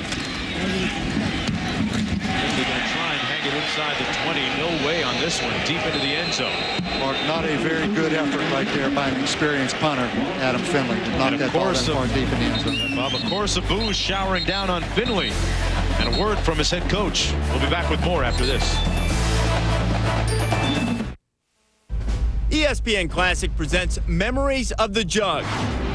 2 future Heisman Trophy winners met in 1940. Tom Harmon's 6-yard touchdown pass gave Michigan the lead, but the Wolverines missed the extra point. The Gophers made their rival pay as star Bruce Smith tied the game on an 80-yard reverse. With the extra point, Minnesota retained the Little Brown Jug and went on to claim the national title. 1940, fast forward to 2004. The last time Minnesota won a game in this series was 1986. Ricky Foggy was the quarterback at the time for the Gophers. 1st down and 10. Minnesota on offense from its own 20. Ellerson in motion. Would you like to lower your mortgage payments up to 45%? I could reduce my monthly payments Tell me how. Introducing Smart Choice, the new home loan exclusively from Quicken Loans. Whether you're buying a new home or refinancing, Smart Choice is the answer. Here's an example. A traditional 30-year loan for $200,000 at 6% interest would be $1,200 a month. But with Smart Choice, that same loan would be an amazingly low $650 a month. That's a difference of $6,600 a year. That's good news. So what are we waiting for? Call toll-free now and see how you can lower your monthly payments up to 45%. The new Smart Choice loan. It's great if you're refinancing or to make that new home more affordable. You get monthly payment flexibility, so you can decide to pay just interest or add principal and pay off your home even faster. Call 800-493-4291 now or go to quickenloans.com to get started and lower your mortgage by up to 45%. But don't wait. Take advantage today while rates are still low. Since that time, though, the one word that Glenn Mason has taught him has been, quote-unquote, humility. And he and Barber, of course, have gone on to become great friends, nearly inseparable. Pass incomplete, intended for Ernie Wheelwright. Mark, I think the great thing that Minnesota has done offensively, I mean, they have made a decision, and they are a signature offense in that they run the ball and they run the zone play. There's a lot of people around the country trying to do it. Glenn Mason's made a decision that doing less, but doing it better is better for their program. They don't do a lot, but what they do is well, and this whole football team's bought into it. 3rd down and 6, Bob. They got to get to the 42. Cupido to pass, has single coverage, just missing Ellerson. Got in behind Marcus Curry on defense. And it'll be 4th down for the Gophers, but a near miss that time for Minnesota. Brian Cupido playing his first game at the Big House. Mark, Wheelwright's going to come, Ellerson's going to come open, but they want a penalty right here. Marcus Curry right there goes for his legs and trips him up. Wow. Close, yeah. Close, very close. Reese Lloyd now into punt from his own 24. Hall back at the 26. Returned one last week against the Hoosiers. Not this time, though. Brought down hard at the 27. Let's go back to Reese Davis in the studio. All right, Mark, coming up on the Pontiac High Performance Halftime Report. Trev and Mark here with me. Not much movement in the Red River Shootout so far. We'll check in on Virginia Tech the week after, and also look ahead to our other Big Ten game, Purdue and Penn State. And I'll tell you what impact new defensive coordinator Greg Robinson's had with the Texas football. And Bob Davie, I figured out what's wrong with Texas's offense. They have 2 plays. They only have 2 plays in their whole playbook. And he doesn't really like the variations off those plays. We'll show you those and how they're working against Oklahoma in a bit. Boy, Trev, Bob, just 2 plays, huh? Here's Michael Hart. Still on his feet. Michael Hart undotted out to the 37-yard line. That's a good play. But see, Trev wants the whole toolbox. He's one of those guys that wants every trick, every gimmick, everything. It's not bad to just have 2 plays. I mean, Minnesota's offense basically has 2 plays, right? Inside zone, outside zone. 2nd down and 1 for Michigan's offense. Edwards makes the catch. Edwards out to the 41-yard line, brought down by Dozier. And it's a 1st down for the Wolverines, trying to hurry things up a little bit with 2:29 to go in the first half. You know, and it's almost like Michigan is better in these circumstances, Mark, when they hurry up a little bit, spread the offense out a little bit more, and throw it. See the ball. Watch the screen stick right here. And he out of the shotgun. Wide open underneath the tight end, Tim Massacre.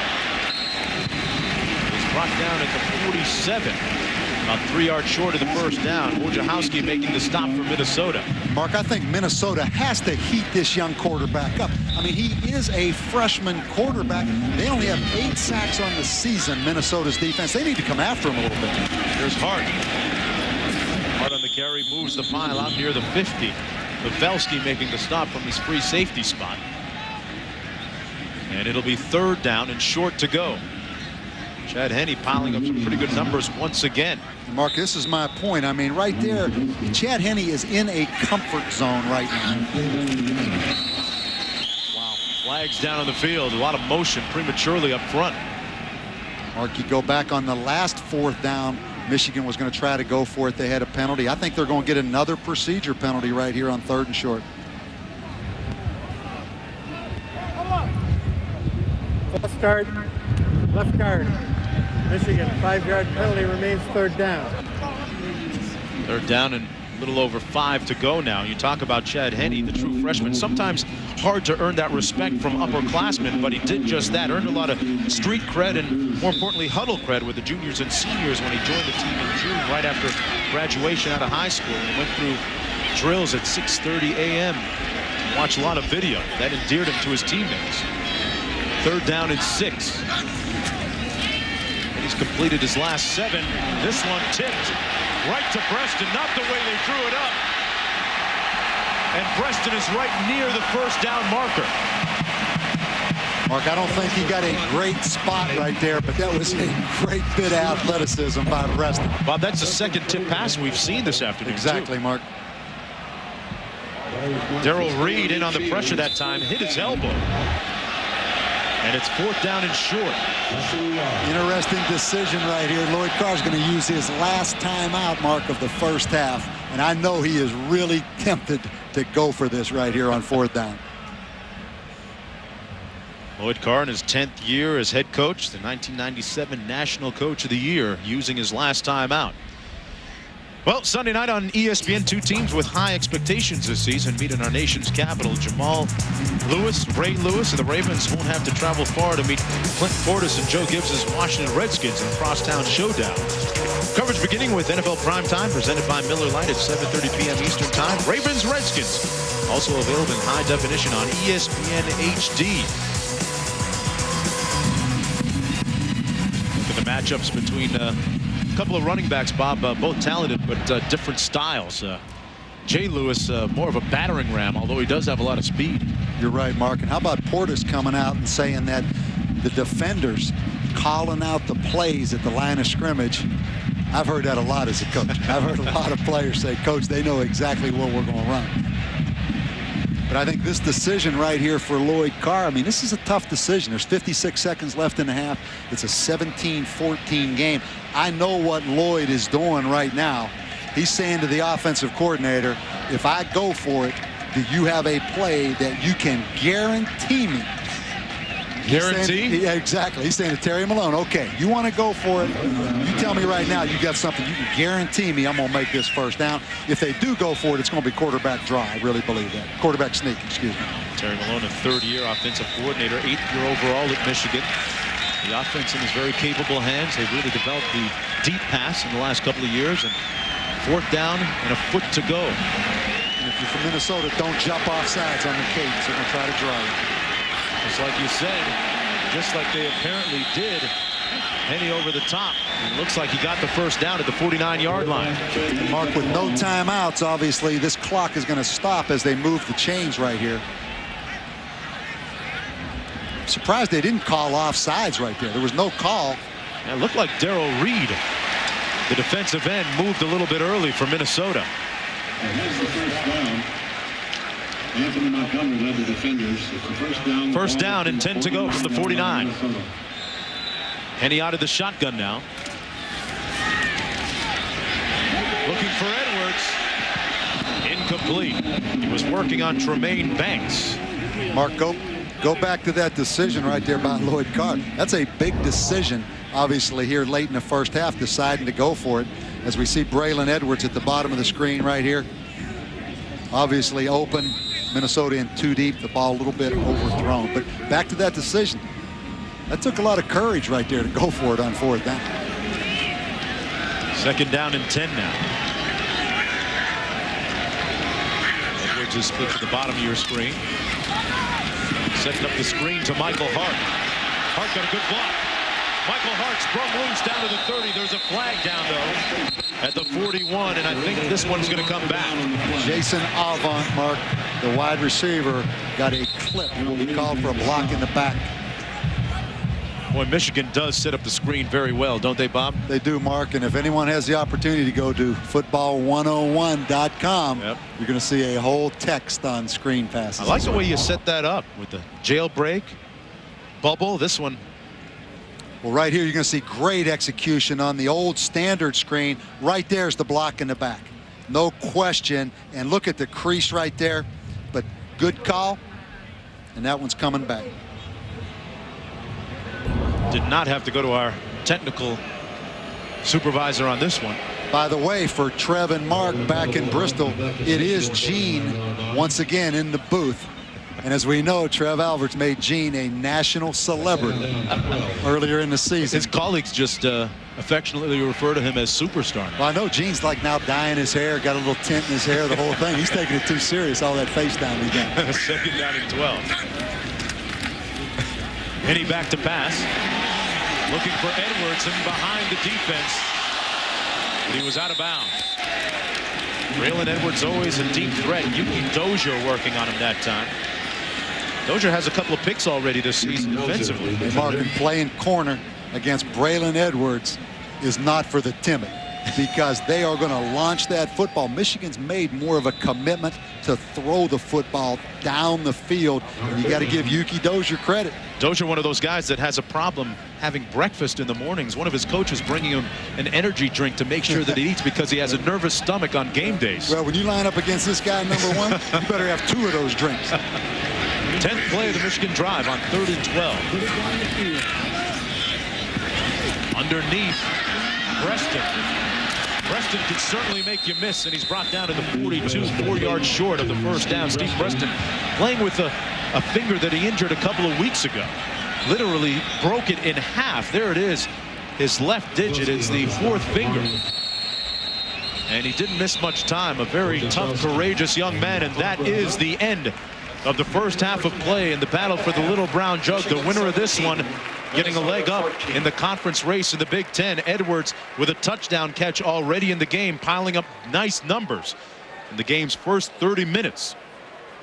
Let's go downstairs to Holly. Coach Carr, what made you decide to go for it on that 4th down there? I wanted to try to get a first down. Sounds good. How effective was your young quarterback running that 2-minute offense? He showed some poise. Well, he's shown poise all year long, and but he's going to have a lot of it this next half. The running game has been effective for Minnesota. What can you do to stop them in the second half? Well, we've got to get off blocks, and we've got to attack the line of scrimmage. We've got to tackle better in the secondary. All right, thanks, Coach. All right, Holly, that's the end of the first half, and the score a very competitive 17-14 with Michigan in front. You remember the frenetic finish last year. The stage could be set for another thriller down the stretch this year. Coming up at halftime, the Pontiac High Performance Halftime Report with Reese, Trev, and Mark. Guys. All right, Mark, it does not appear, though, however, there will be such a deficit to overcome in the late going as last year when Michigan came back from a 28-7 hole and beat Minnesota.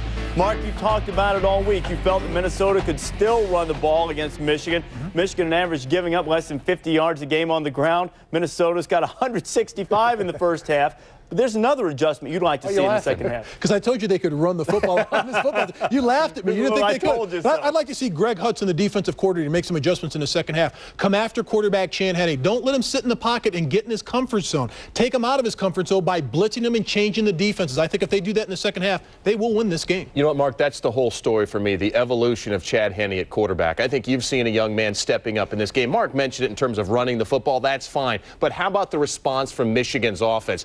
14-play drive. Chad Henne sitting back there. We've seen a lot of young quarterbacks this college football season. Chad Henne has made the most progress of any young quarterback so far. He's played terrific. And you talked about the disparity in the 2 attacks, too. Minnesota running up and down the field, Michigan throwing it all over the place. It's been a very entertaining first half. They've run up and down the field, but coming up on the Pontiac High Performance Halftime Report, Texas, Oklahoma not running up and down the field. You can't when you got a Butkus candidate stalking a Heisman winner from behind and knocking it away.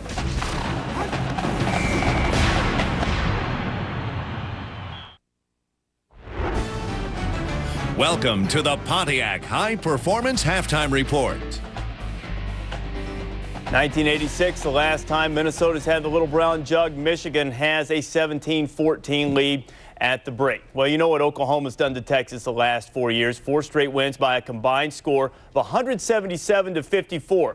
But to some Longhorn fans, the deepest wound was inflicted when Bob Stoops went into Palestine, Texas, and got Adrian Peterson. Said a district judge and a Texas graduate, Bascom Bentley, of losing Peterson to Oklahoma. It's sort of like your wife running off with Tom Cruise. It's understandable, but that doesn't make it any easier to take.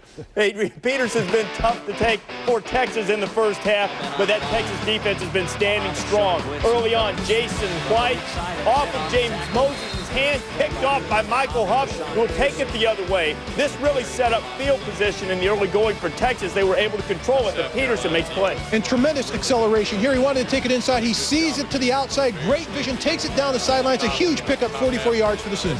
Guys, into the second quarter now. Oklahoma has the ball. It's 3rd and 4. If you want to see what a Butkus candidate looks like, look at Derek Johnson. He's tried to get blocked. The speed, the athleticism, the angle. Boom! Bops it out. Fumble by Jason White.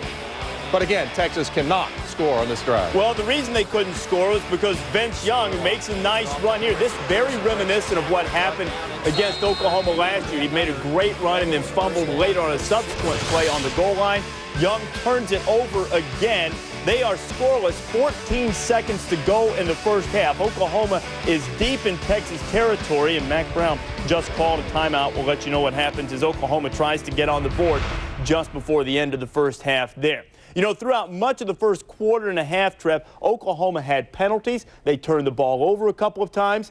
In short, they played a lot like Texas has played in the last 4 games, but Texas couldn't take advantage. You're absolutely right. I mean, they've done everything. Oklahoma did everything they could to let Texas get into this game. Their average field position was the 12-yard line. Texas had so many opportunities in this game. They got turnover after turnover, 2 there in the first half. All of a sudden, offense, I've watched Texas offense. What it's come down to is this offense has basically 2 plays. They sit in a shotgun, they fake the handoff, they either give it to Cedric Benson or they roll to the right. And then they'll get a tight end across the middle mark, maybe get a fullback coming out. They're never throwing down the field. That's a pretty easy offense to defend. At some point, Mark, is Chance Mock going to come off that sideline to provide some vertical passing down the field? Well, I think they've got to make that decision. I think Mack Brown has to step up and make that decision. I think that they should. I think that right now this offense needs a spark because Greg Robinson's defense, the very improved defense by Texas. They've given up 122 yards to Adrian Peterson in the first half. 0 points. It doesn't matter about the stats. We're talking about points. They haven't given up any points after getting routed last year.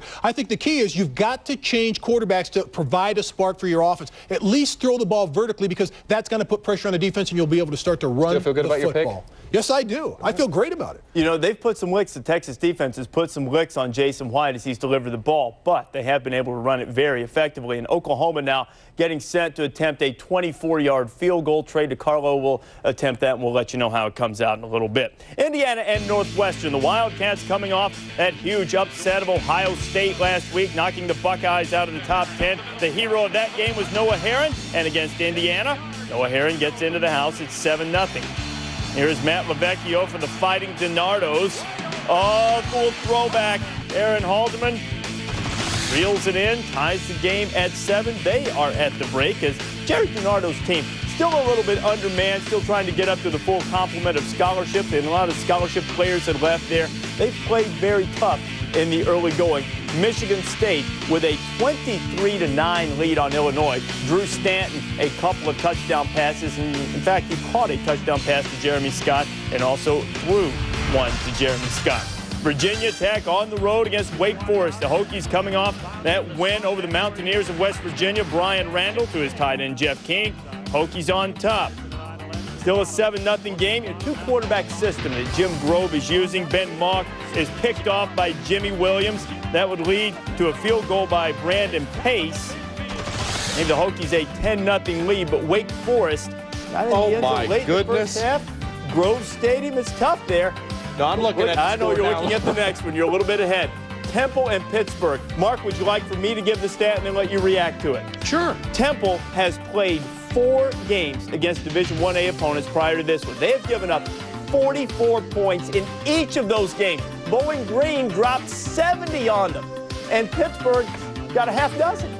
This is embarrassing for this program. For this program to be where it is today is totally embarrassing. And I said a few weeks ago that Walt Harris should probably look for a real estate agent by the end of the season. Well, the real estate agents in Pittsburgh are going to be calling him if he loses the Temple. Well, you know, and there has been talk, what's Temple going to do with its program? They're ushering them out of the Big East. There's not a lot of support. Stay in the Big East. It's been they should stay in the Big East. Temple, and this is not a good sign for Pittsburgh, but still a second half to play. We'll see if the Panthers are able to turn it around. When we continue here on the Pontiac High Performance Halftime Report, this afternoon, Penn State gets a shot at Purdue. Any reason to believe the Nittany Lions can slow down Kyle Orton?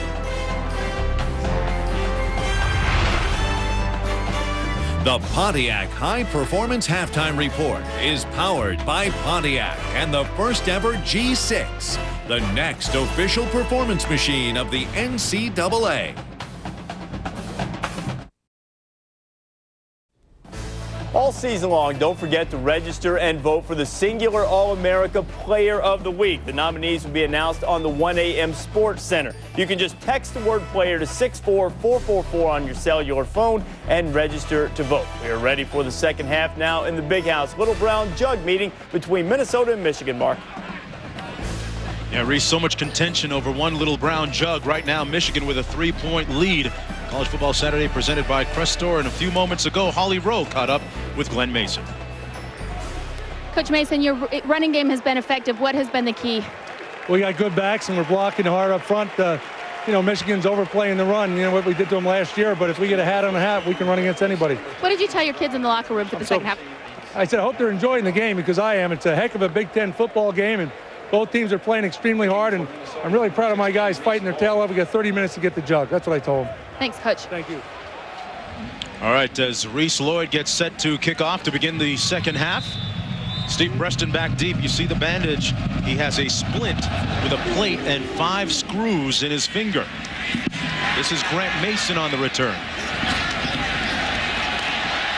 Mason broke a couple of tackles and made it out to the 22-yard line. And Bob Davey, it all comes down to this for Minnesota. They come in the higher-ranked team, the more scrutinized team, in a respect that they need to be accredited. They need credibility with a win, and it really validates them if they can beat Michigan. I agree, Mark, and I think this is a great football game. I mean, it's an offensive game, but I think it's great offense playing against good defense. I don't think it's poor defense at all. I think both of these offenses, little different style. Michigan with 50 plays in the first half, Minnesota only with 28 plays. Michigan throwing it more, Minnesota running it more, but both teams with 250 yards offense. But Mark, I think it's really good offensive teams. I don't think this has been a poor defensive game at all. Looks like we're going to get a re-kick here on the kickoff. The ball will be re-kicked from the 30-yard line. Take a look at those first half statistics. You mentioned how both teams are relatively even offensively.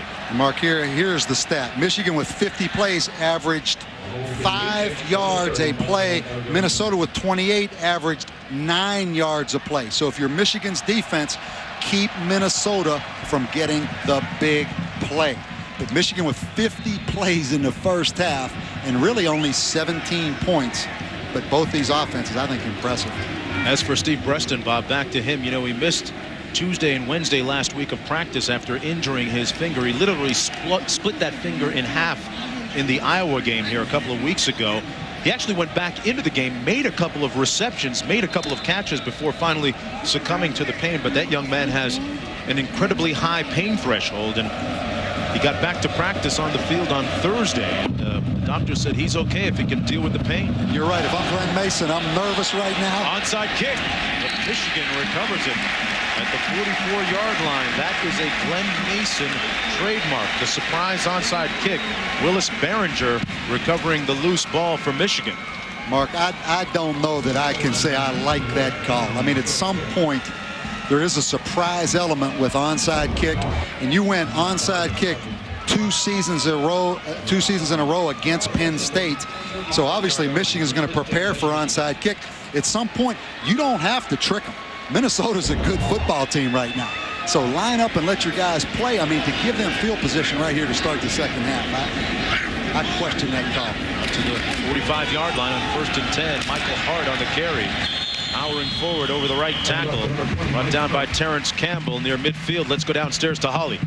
Guys, I checked in with the Minnesota defensive staff at halftime to ask them how they can stop this potent passing attack of Michigan. They said that the problem that they are having with their defensive backs is they're drifting on those underneath and middle routes. He said when they see the ball, they've got to break immediately, try to tighten things up and play the ball a little better underneath. Guys.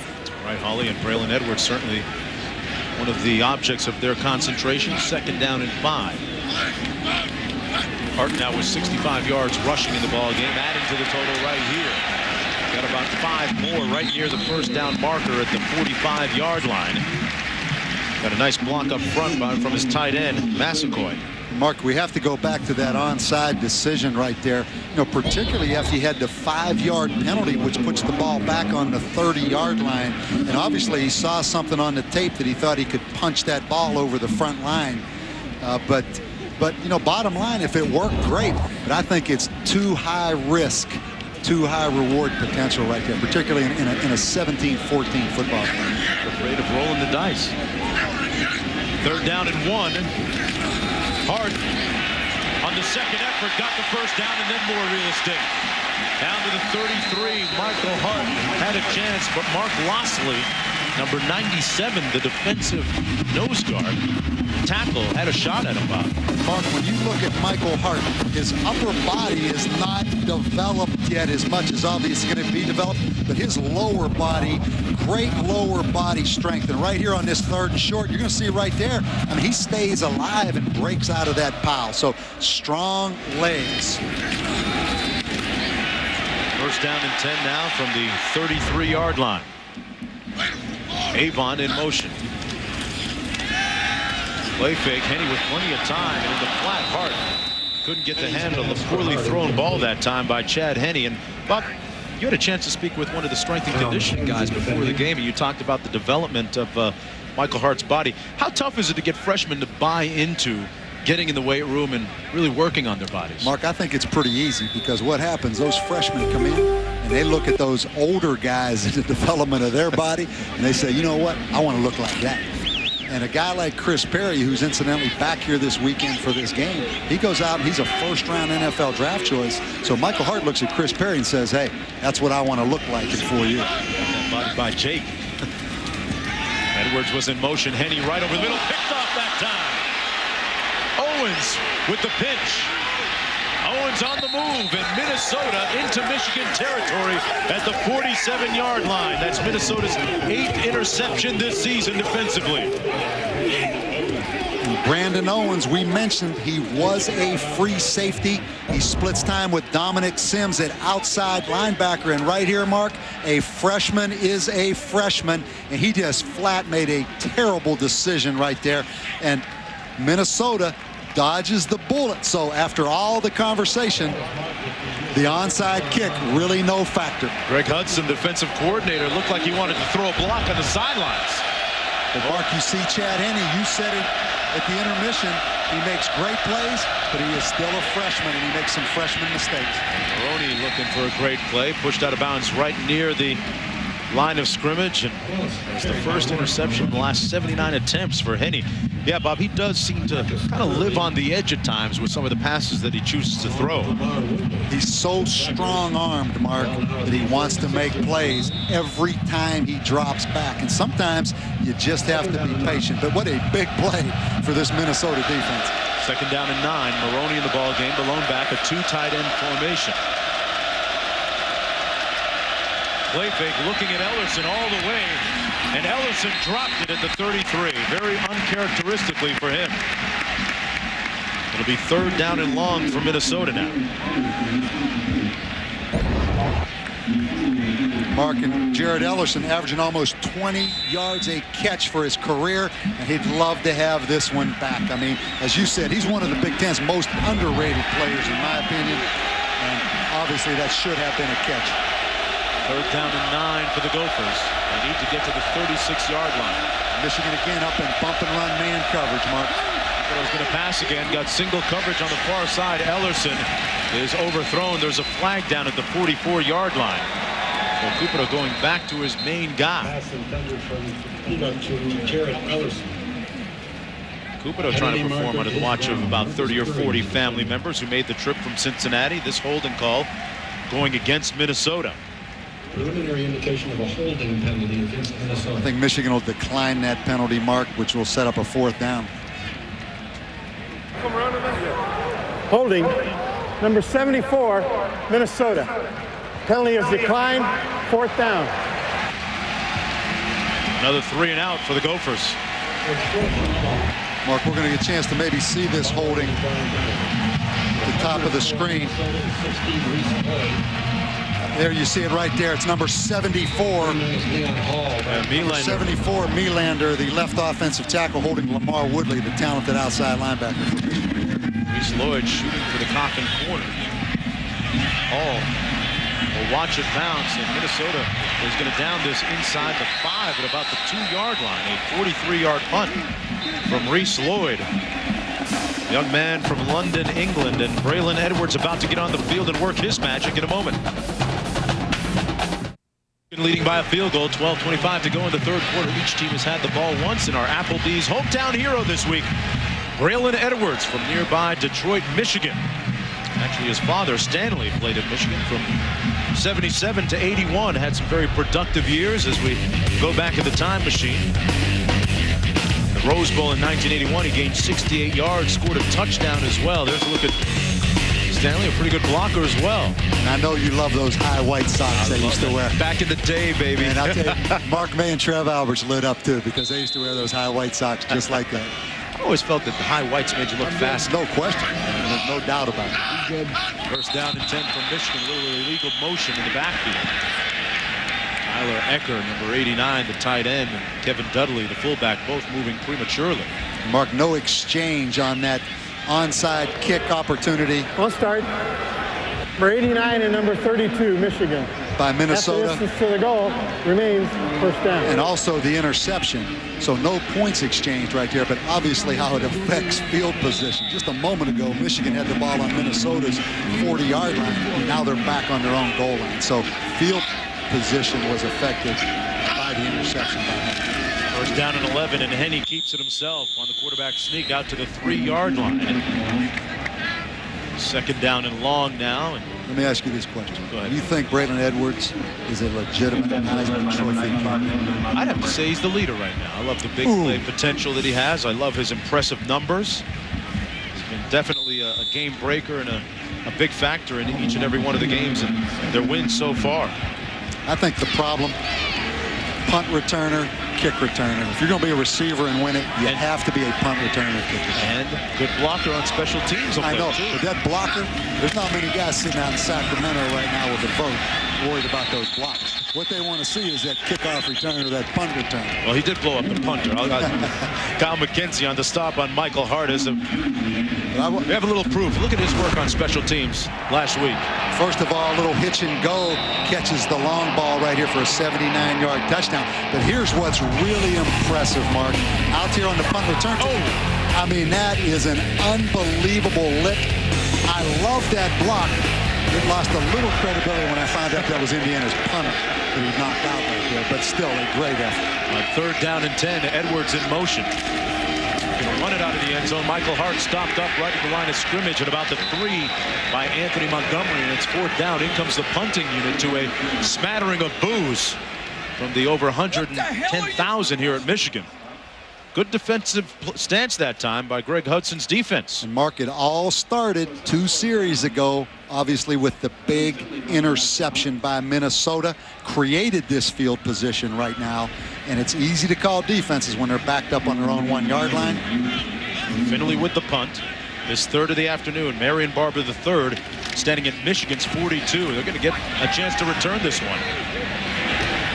Barber skipping free down to the 34-yard line, about a 7-yard punt return for Marion Barber III in Minnesota with its best starting field position of the afternoon, trying to snap that insidious streak of 15 straight losses to the Wolverines when we come back.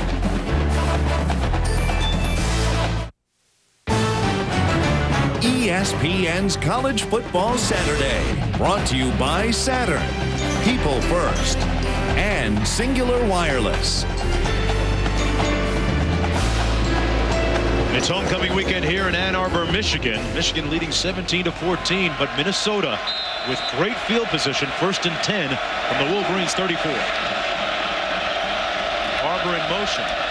They give it to Maroney, and we got about a yard, and let's revisit Football 101. Bob breaking it down in the lab. Mark, this inside zone is Minnesota's best play, and patience by the back is imperative. Right here you see early on in this play, there's not many gaps evolving, but right now by being patient, letting the center Esslinger get a great block, Maroney's able to take advantage of that crater right there. So don't get the ball and just charge the line of scrimmage. Be patient, let the play develop. Second down, Ellison in motion. They give it to Maroney. Had a nice block from Ellerson. Maroney tiptoed out of bounds near the first down marker, just inside the 25-yard line. Maroney had that 80-yard touchdown run in the first half. Mark, here's my point. This play was designated. As this play starts, as we go ahead and roll it, this play right now is meant to be this side of the football. But watch where this thing ends up, because the running back is so patient right there. He never got to the line of scrimmage. He's able to take that football clear back against the grain on the opposite side. So great patience by these backs. And 3rd and 1, Maroney got the first down for Minnesota down to the 22-yard line. Hit him with Maroney, then you come back and hit him with Barber. A great duo coming into the game. Minnesota averaging over 323 yards per game. 3rd in the nation. Michigan's rush defense was number 1 in the nation coming in, but they have given up 175. It was number 22 Maroney who said, imploring his teammates before the game, we are going to get way more than the 47. They fulfilled that. First down and 10.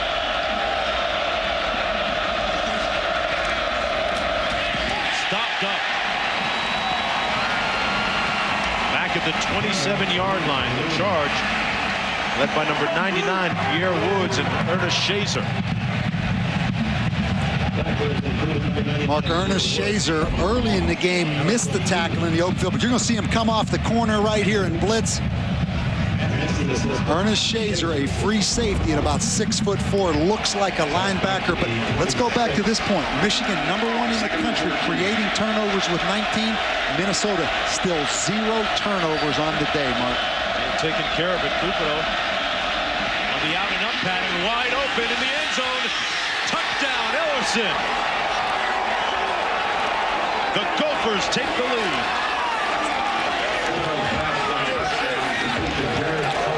Jared Ellerson with his 3rd touchdown catch of the year, the 10th of his career. How about Ellerson, Mark? Bouncing back from dropping that football on 2nd and 10 a series ago on the out and up, makes a play for the touchdown. Pay attention on this extra point. Minnesota has struggled. They've had 2 extra points blocked in the last couple of games. This one knocked through by Reese Lloyd.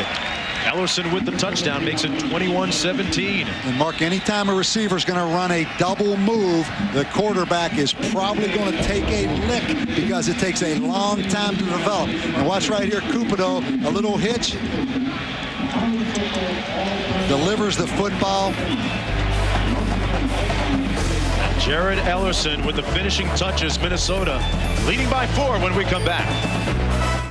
Minnesota leading 21-17 on homecoming weekend here in Ann Arbor, Michigan. Jared Ellerson with a touchdown reception moments ago of 26 yards to give Minnesota their first lead of the ball game. And Preston going to take a knee 2 yards deep. One more look at that touchdown from Ellerson. Mark, you said it, Ellerson on an out and up. He's going to go down, do a little out route, and then run up the field. And watch Marcus Curry. He knows he's beat. Right now, he knows he's beat. He tries to reach out and grab Ellerson, but Ellerson runs right by him. And give Cupido credit, Mark, for standing in there, taking a lick, and delivering that football. But let's go way back to the first series of this second half.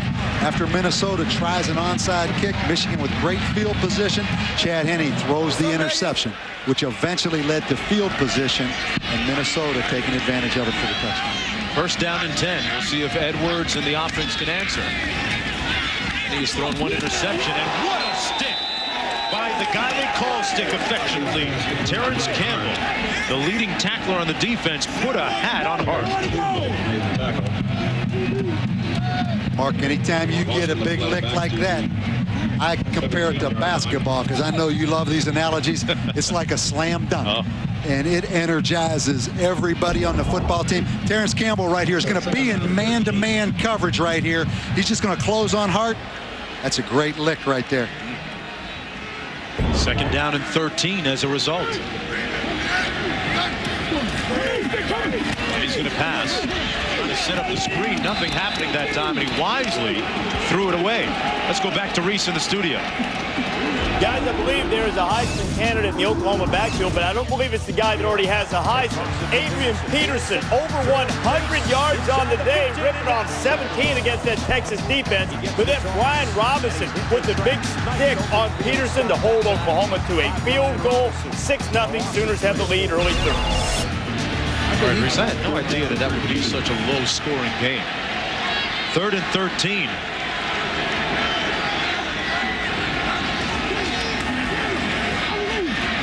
And he has time. What a grab. Going up high was Avon.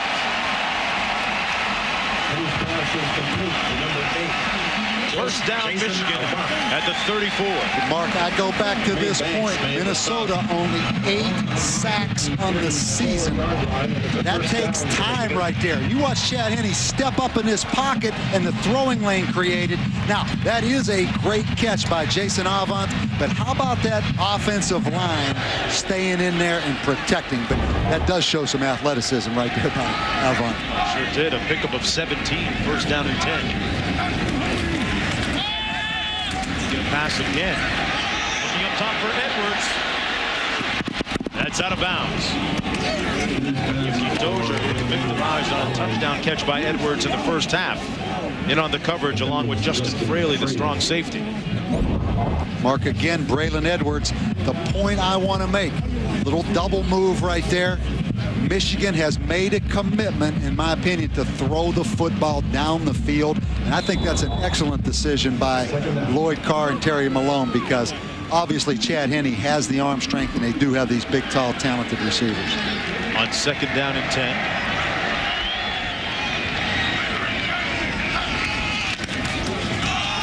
Hart, a little draw.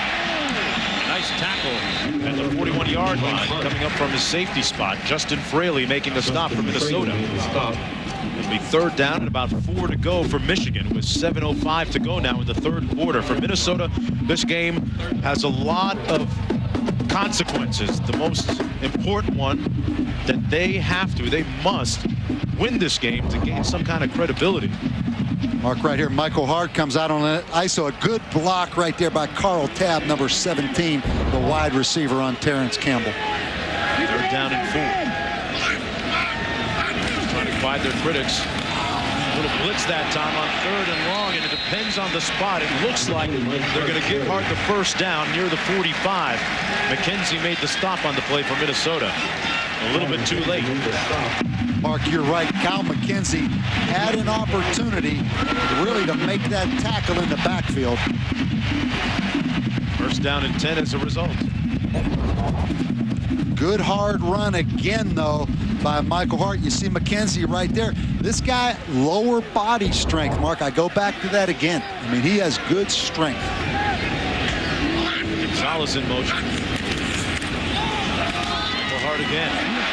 Had a seam over the right side, brought down to the 50-yard line. He was running over Matt Lenz and Jake Long. Justin Fraley in on another tackle. No wonder he's the second-leading tackler for Minnesota defensively. Hey, Mark, a position that gets no credit anymore is the fullback in college football. They have a fullback in college football? Well, you're going to watch Kevin Dudley. This guy lives to block. Just watch as he comes around right there. There's Dudley again on McKenzie. That is great football position right there. Basic ISO and lead play. Garden variety. 2nd down and 4. Edwards back in the ball game, but they hand it off to Hart. And Hart down to the 43. Let's go back to Reese in the studio. Might be a little bit of a Buckeye hangover for the Wildcats. Northwestern taking on Indiana. 3rd quarter, tied at 7. Matt LaVecchio finding Courtney Roby, sheds a Wildcat, and strolls leisurely into the end zone. Hoosiers on top 14-7. Michigan State's added to its lead. Is now 30-16 over Illinois. All right, racing back here on 1st down and 10. Michael Hart has gone over 100 yards. 2nd time in his young career. He has 106. Continues to add to the total. Now to the 34. Matt Lenz gave a great block up front. You have to be impressed by the play calling of Terry Malone, Mark, and I think the point Michigan passes first to run second. You think back how Michigan started this football game throwing the ball. Now they're in a run mode. Again, Dudley the lead blocker, and again, Michael Hart, good leg drive right there. But Michigan, because they're able to throw, definitely has softened up this Minnesota defense. This is the 10th play of the run. Any given time again, looking for Edwards again. And it's picked off. It's picked off in the end zone. They were waiting on that one. Number 25, Yuki Dozier, with a little bit of atonement after giving up a touchdown to Edwards earlier. That's the second interception of the game for Chad Henne. The ball will come out to the 20, but first down there for Minnesota. And Minnesota will have 1st and 10 from its own 20. Mark, we look at Edwards. Yuki Dozier really in a 3-deep zone, bails out, and truth be known, Chad Henne underthrew that football. He's better off to throw it high and outside. He gave Yuki Dozier an opportunity to undercut and make the play. Marion Barber the third, countering for Minnesota now. Marion Barber Out to the 23-yard line. Marion Barber and Lawrence Maroney, the two-headed monster at running back for Minnesota. Mark, I think Michigan has done a great job defensively of stopping the outside zone play, that wide stretch play. Minnesota's best running play has been right up the gut on the inside zone play with the cutback opportunity. So Michigan doing a good job on the perimeter. Cupido with a play fake. Down the middle of the field. This is trouble. Incomplete. Both safeties were back there waiting on it. Ryan Mundy and Ernest Shazer was intended for Jared Ellerson, and it's 3rd down. And Yuki Dozier with his 3rd interception of the season, the 4th of his career. 3rd and 7 now for Minnesota. Bobby, at times, we were talking during the commercial. If Minnesota were patient in its running game, you'd think that eventually they'd get another big one like they did from Maroney. Mark, I think so. And again, they didn't gain any yardage on 1st and 10, and they felt the necessity to throw it on 2nd and 10. Backside pressure coming on Cupido. And Cupido going to be brought down short of the 1st down at the 26-yard line. So it'll be 3 and out as Lawrence Reed makes the stop. And Glenn Mason will send his punting team on with 3:34 to go in the 3rd quarter. Reese Lloyd into punt for the Gophers. So Minnesota unable to take advantage of that interception from Yuki Dozier. Mason is back deep, number 13. He's going to be standing at his own 40-yard line, or 35 actually. 5th punt of the afternoon from Reese Lloyd. And here's where you see the athleticism of this Michigan team, Mark. They put so many athletes on the field. Mason going to let it bounce, and it takes a very generous bounce for Minnesota all the way down to the 26-yard line. You add it all up, and it comes to 49 yards in all. Hey, don't forget, ESPN has more great college football for you. First at 4:30 Eastern, Heisman hopeful Kyle Orton and Purdue take on Penn State. Then at 7:45 Eastern, Chris Leak in Florida welcome LSU to the Swamp. Did LSU get blasted last week or what? A surprise there. Still ranked number 24, though. That game between LSU and Florida available on ESPN HD. 1st and 10 for the Wolverines from their own 26. Out of Wyomissing, Pennsylvania. One of those talented Pennsylvania quarterbacks. Hands it off to Hart, who got about 3 or 4. Making his way down the sidelines as we go down to the sidelines. And Holly Rowe with more on Michael Hart. Well, guys, the offensive coordinator for Michigan, Terry Malone, told us that when he first saw Michael Hart out there on the practice field, he thought he was somebody's little brother, but he quickly earned his way into the starting lineup by doing great at pass protecting, and then his first game with significant actual rushing for over 100 yards. He says that he just had that bright look in his eyes. He learned the offense quickly, and guys, just before they took the field, he told his offense, let's go. He's also showing that he's a leader in the huddle. Little vocal guy as a freshman. Gets another chance to carry out to the 34. It'll set up a 3rd down and about 2 to go. The stop made by Darrell Reed, number 51 for Minnesota's defensive front, a guy that has moved from the inside to the outside. Mark, I go back to Michael Hart and the point Holly made about Terry Malone's first impression. That's why recruiting is so difficult. You know, sometimes you get in your mind what you think a tailback is supposed to look or what a quarterback's supposed to look like. Sometimes they come in all different shapes and sizes, and you really don't know until you get them and you see them in the heat of battle. So that's why you have recruiting mistakes, and some guys from off the radar step up and be great players. Hit or miss a lot of times. And this time he was hit in the backfield and comes up short of the first down at about the 34. It'll be 4th down, about 2 for Michigan. And in comes their punting unit. Darrell Reed making yet another stop. Mark, and that's frustrating for Lloyd Carr. I mean, Michigan, a big, strong offensive line. Once again, it shows you, though, when people expect you to run the ball, how difficult it is to line up and run the ball. That time, Minnesota up there with 8 guys. 1.5 to go now in the 3rd quarter. Finley with his 5th punt of the afternoon. A great one. Driving Barber all the way back to the 13. And Barber is brought down at the 15-yard line by Ernest Shazer. A 53-yard punt by Finley. Anything in the air that long should have a movie on it. We'll be back with more after this. It's the Battle of the Little Brown Jug on College Football Saturday, presented by Crestor. Glenn Mason's team needing a big win here today. They're 5-0 coming in. But you get the feeling they want to prove it not only to everyone else but to themselves with a big win today, perhaps over Michigan. Maroney back in the ballgame at tailback, brought down to the 17-yard line by Larry Harrison. Bob, they have waited 12 months for this moment to reemerge. 12 months for another shot at Michigan. 12 months for the time when they can get back what they let slip away last year, going into the final quarter leading by 21 points before Michigan stormed back to win under the dome in Minneapolis. Mark, and it's a huge game in the big picture. They're a 5-0 football team. Their next 3 games are Michigan State, Illinois, Indiana. So you see how big this game is to Minnesota. A toss to Maroney into the boundary, still on his feet. Lawrence Maroney got out to the 23-yard line, brought down by Gabe Watson, and Maroney getting up a little bit slow. It'll be 3rd down, about 3.5 to go for Minnesota. Mark, you have to really be impressed with Lawrence Maroney. He runs a 4.35 40. He's strong. Came into this game 6 straight 100-yard games, averaging 134 a game. He's the real deal. Out of St. Louis. Biggest thing to come out of St. Louis since Nelly, the rapper. Is that where Nelly's from? You got it. Yeah. Maroney says he grew up with Jay Quan, another famous rap star. And Glenn Mason looking to make some sweet music with his Minnesota team as they lead 21-17 after 3 quarters of play. Looking to snap that 15-game losing streak against the Wolverines and take home the Little Brown Jug. Ellerson looking for more big plays, and maybe there's one big play left with Cupido too. Minnesota leading by 4 with a pivotal 3rd down and 2 from their own 22-yard line. Maroney in the backfield. Forgiveness to Maroney, tripped up.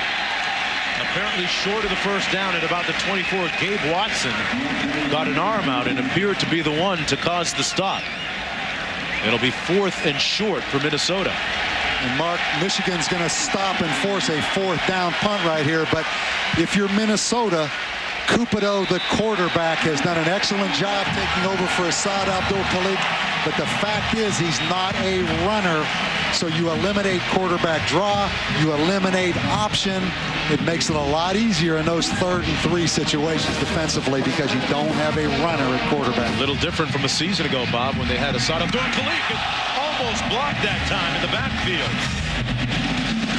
Instead, Reese Lloyd gets off an amazing boot and a fumble.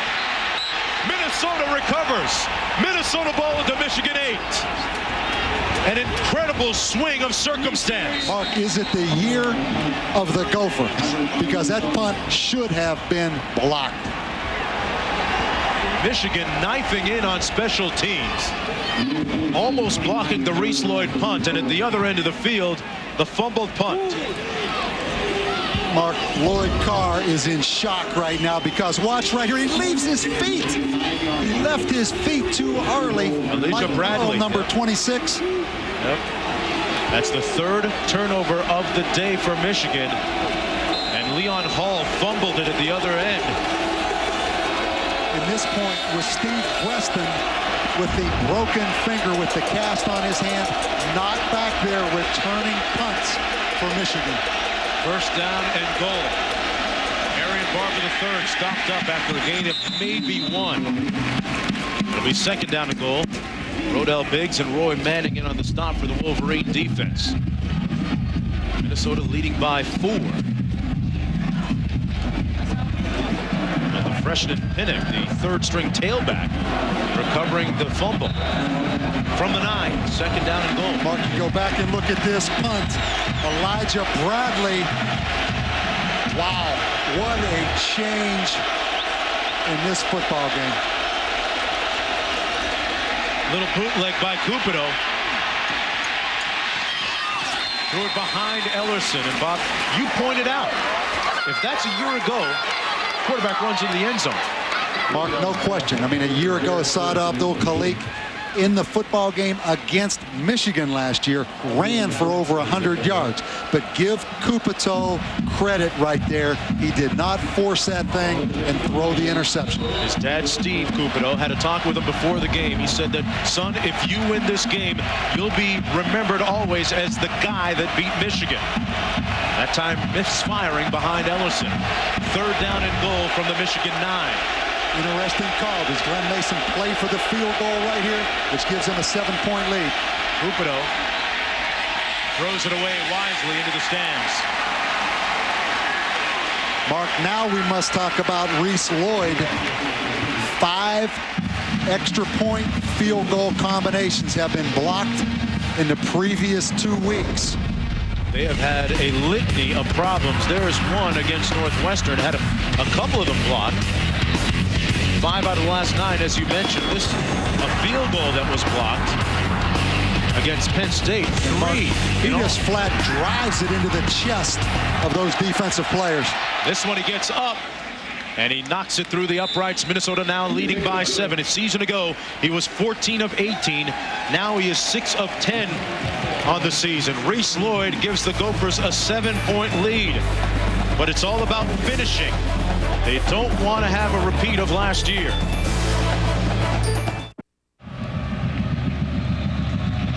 Minnesota now with a 7-point lead here. College Football Saturday presented by Crestor. And Reese Lloyd booms this one through the back of the end zone. They'll come back out to the 20-yard line for Michigan. Chad Henne has had a tough time passing the ball in the second half. Mark, in Michigan with 3 turnovers in the second half. The 2 interceptions, also the fumbled punt that we saw a moment ago.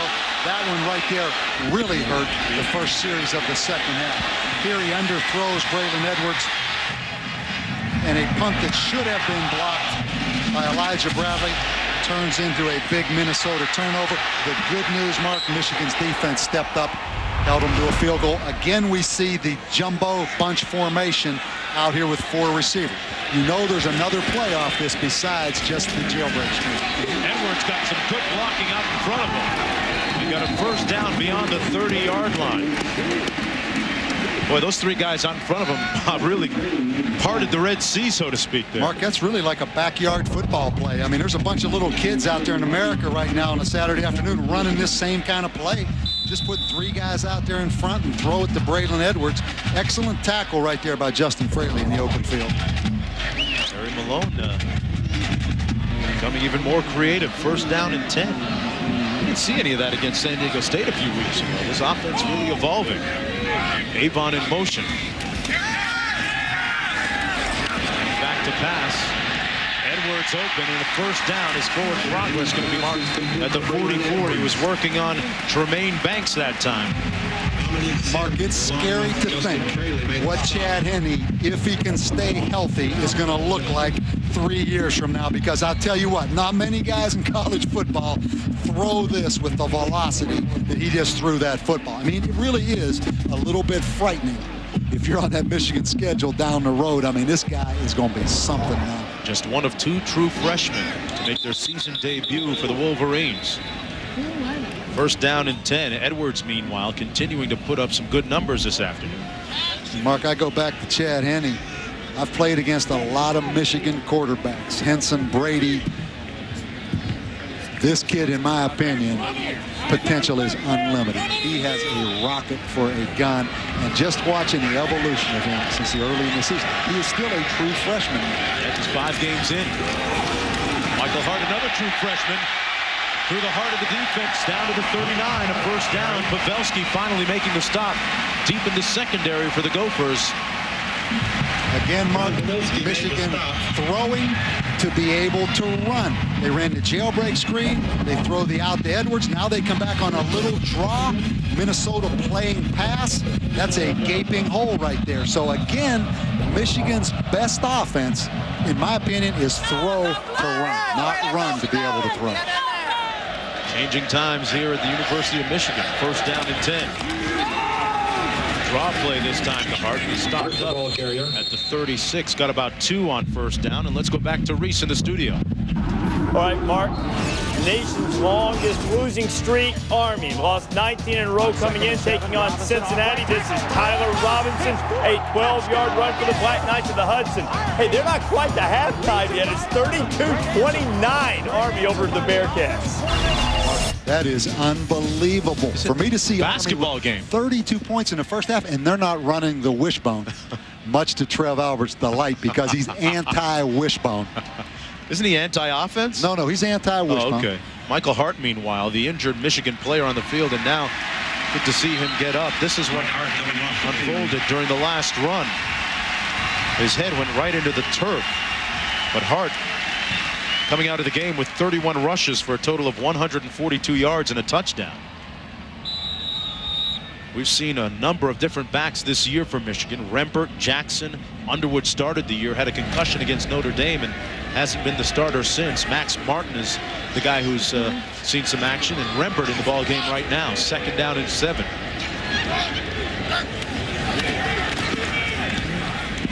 And he passes complete to Gonzalez. Check that, that's Avent. And it's another Michigan first down. Working on Yuki Dozier. And he throwing another dart out there. No question, Mark. And we can look at the other true freshman, Michael Hart. A career day for him as a young freshman running back as well. All those guys that published those recruiting publications missed on this guy. There's Hart again. Nice cut going upfield. Michael Hart out of bounds at the 14, tackled right there, and got a good block from Kevin Dudley. Mark, it's like when you get that little puppy dog, and you're watching that little puppy dog start to grow some big old teeth right now, watching Chad Henne and Michael Hart. I mean, these two guys are gaining confidence, and this Michigan offensive line, their third combination this season, they're locked in right now, and this is an impressive display by Michigan, but they've got to get a touchdown. They're down 7. A pickup of 12 yards on the play. Minnesota on the midst of a 17-0 scoring run right now. First down and 10. Michigan trying to counter. Michael Hart again got about 3 down to the 11-yard line. Michael Hart has been a big reason why the passing game has really come alive in Michigan. When we saw them 3 weeks ago against San Diego State, they were really struggling to find somebody. Underwood had been knocked out of the game, the result of a concussion the previous week against Notre Dame, and really looking for answers, and Michael Hart stepped up in that game and really provided good offense. And Mark, one point on that, with the NCAA rules now that you get less practice opportunities in fall camp, it's hard to establish who the go-to guy is in fall camp. It's not like when Bo Schembechler was a coach, you go out there and scrimmage every day and find out. So you don't really know until you have a guy like Michael Hart until you get into the season, because you just don't get scrimmage opportunities anymore. Hart that time stopped on a dime and weaved his way down just shy of the 10-yard line. And third down right now, if you're Greg Hudson from Minnesota, find number 1, Braylon Edwards. With the big target that he is, he already scored on a fade route earlier. There's one other problem, though. Jason Alvon, number 8, is lined up down here, and you have Steve Breston right here. So they have a lot of talent out there on that field. And he's going to pass. And he's brought down. Nobody was open. Chad Henne is tackled at the 13-yard line. And it's 4th down. Greg Hudson's defense dialed it up. Got it done.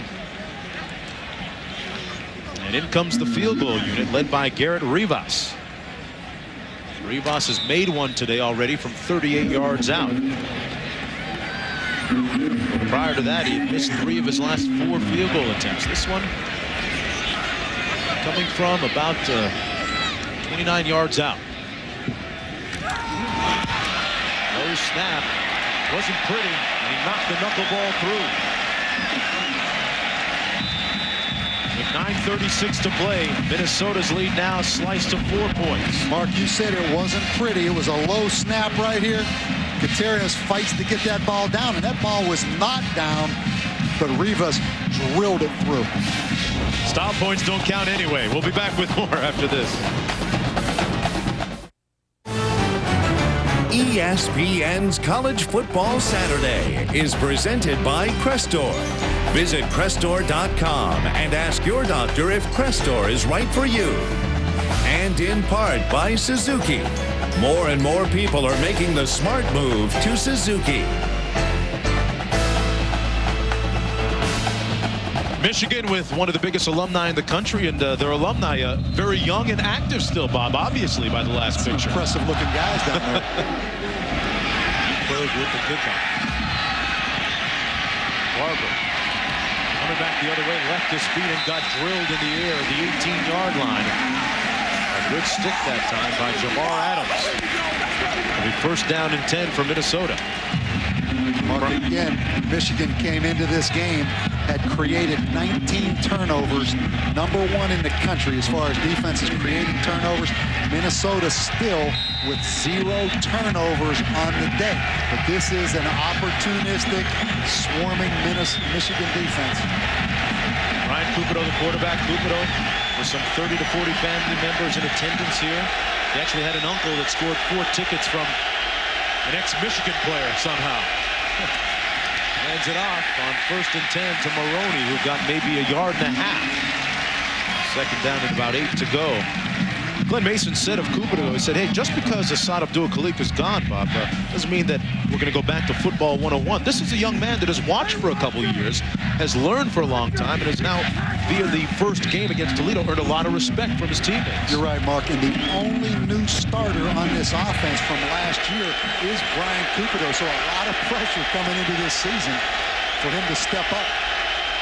2nd down and 10. Cupido wide open at the 25. The pass complete. Out to the 26-yard line. Nice reception by Ellerson, who's getting up a little bit slow. He was working on Ernest Shazer.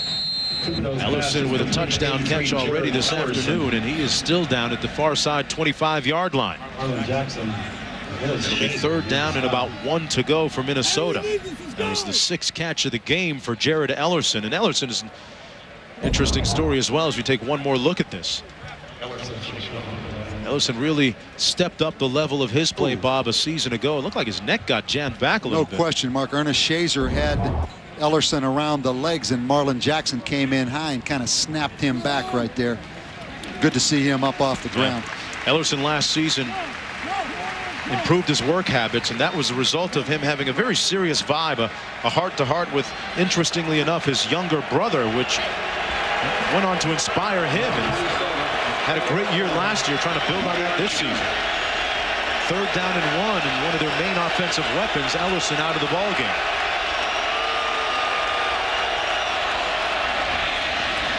Maroney with the 1st down out to the 34-yard line. When in doubt, give it to Barber or Maroney. Jackson with the stop, meanwhile, for Michigan. 1st and 10, Minnesota with 8:27 to go. Mark, in this Minnesota offense, a great byproduct of being able to run the football. Michigan, no forced turnovers today, no sacks today. So they've basically taken Michigan's defense out of the creating play mode. Great job of taking care of the ball. Cupido on the play fake. Has a man behind the defense, and he overthrew his target. Ernie Wheelwright got his fingertips on it, but couldn't get it all as Leon Hall was beaten on the play. Mark, Ernie Wheelwright had an 80-yard touchdown against Illinois State. He averages 23 yards a catch. He's 6'5". Man, that was the football game right there. Straight man-to-man coverage. Probably should have laid out for that football, but you're right. Cupido just a little bit overthrown, but man, that could have been the football game right there. Second down and 10 as a result. 8:03 to go. Michigan again up there, man-to-man coverage. Mark committed to stopping the run. And that's what they do. Barber brought down just shy of the 35 by Roy Manning. This is third and long. And this really sets up an interesting call. Again, we mentioned Brian Cupido, the only different player from last year in this Minnesota offense. Asad Abdul-Khalik, even though it's 3rd and 9, this could be a quarterback drawdown. We have not seen the jailbreak screen today at all from Minnesota. We've seen it from Michigan, but not Minnesota. Glenn Mason, the riverboat gambler, the sly fox out of Minneapolis, always with something up his sleeve. 3rd down and 9. Michigan coming with heat, and they got to Cupido back at the 29. Gabe Watson up front with the sack. And it's 4th down with 7:13 to go. The first sack of the day for the Michigan defense. What helped them, it was 3rd down and 10. Gabe Watson, Mark, this guy, 340 pounds and can really run. 4.940. Unbelievable for a man that size. And let's see who's back here returning this punt right now for Michigan. Steve Preston standing on his own 25. Reese Lloyd with the punt. Gets a good bounce. And Preston broke one tackle, but couldn't break the 2nd or 3rd. Brought down to the 24-yard line by Justin Fraley off the 43-yard punt. Reese, what's happening in that Red River battle? Well, Mark Miller's going to take us down to the Cotton Bowl where the freshman Adrian Peterson is having a defining performance. He has over 200 yards rushing for Oklahoma against Texas. Texas has been able to stand in there defensively, but Kewan Jones giving Peterson a breather. He goes in for the first touchdown of the day, and the Sooners have a 12-0 lead halfway through the 4th. A lot of great freshmen in these 2 football games today, Mark, because Chad Henne, Michael Hart, we're going to find out right now. You can just about take that freshman label off him right now. 5 games in. 1st down and 10. Plenty of time again. Hart with the catch out of the backfield. About the 28-yard line. Hart showing that he can catch the ball too. Mark, on that last drive, I want you to keep an eye on Braylon Edwards right here. It seems like his shoulder's bothering him, his right shoulder. So something to keep an eye on right there, but he is back in the football game. I don't think that little rotator cuff's going to affect him a whole lot. 8 catches, 57 yards, and a touchdown on 2nd down and 5. Avon in motion.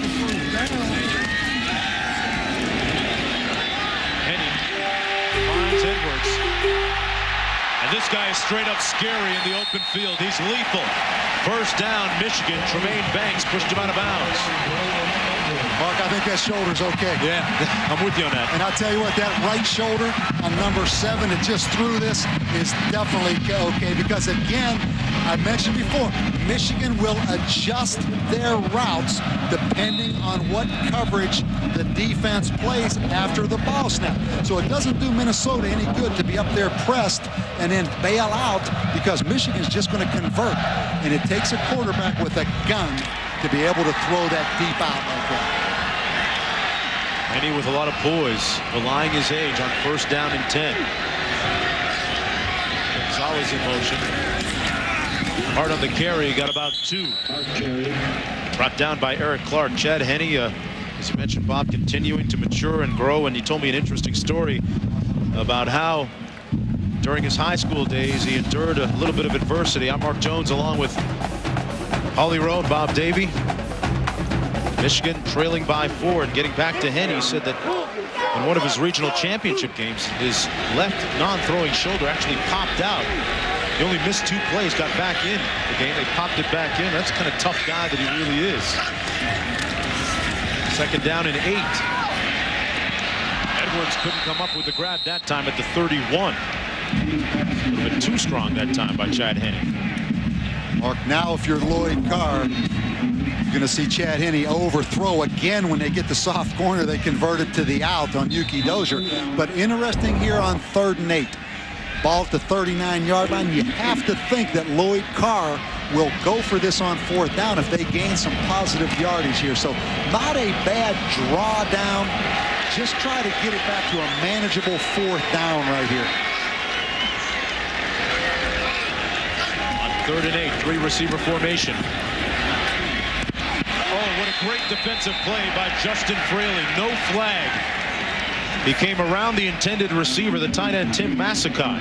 And Fraley, Mark, a guy that was a linebacker, now a safety, playing man-to-man coverage on the tight end. Great job of what you said, coming around without getting pass interference. We're going to see right here at the bottom, Fraley just sitting on the tight end.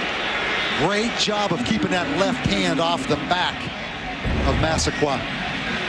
Henne out of the ball game, and Finley going to punt. Good decision, Mark, because Michigan has 3 timeouts left. I go back to the 3rd down. If they could have made some positive yardage, I think Lloyd would have gone for it. But 3rd and 8, 4th and 8, you got to punt it with 3 timeouts left. Finley doesn't get off a good punt at all. It's not even going to bounce inside the 20. It's going to be marked at about the 24-yard line. Minnesota just 4:57 away from snapping that 15-game losing streak. Will the jug be theirs? ESPN Classic presents Memories of the Jug. Leading Michigan 28-7 in the 4th quarter, it appeared that Minnesota would recapture the Little Brown Jug for the first time since 1986. But then came a furious Wolverines rally. Touchdown, Michigan! A 33-yard field goal by Michigan in the game's final minute capped the greatest comeback in school history, and the Jug was safe in Ann Arbor. But what will the conclusion hold this year for Minnesota? Leading by 4 points with the ball, 1st and 10 from their own 24. Minnesota only with 62 yards total offense in this second half. This Michigan defense has settled in and stopped this run. On the end around, nothing doing. Brought down at the 18 is Jakari Wallace. Ernest Shazer with the stop. Shazer, the real emotional leader for that defense.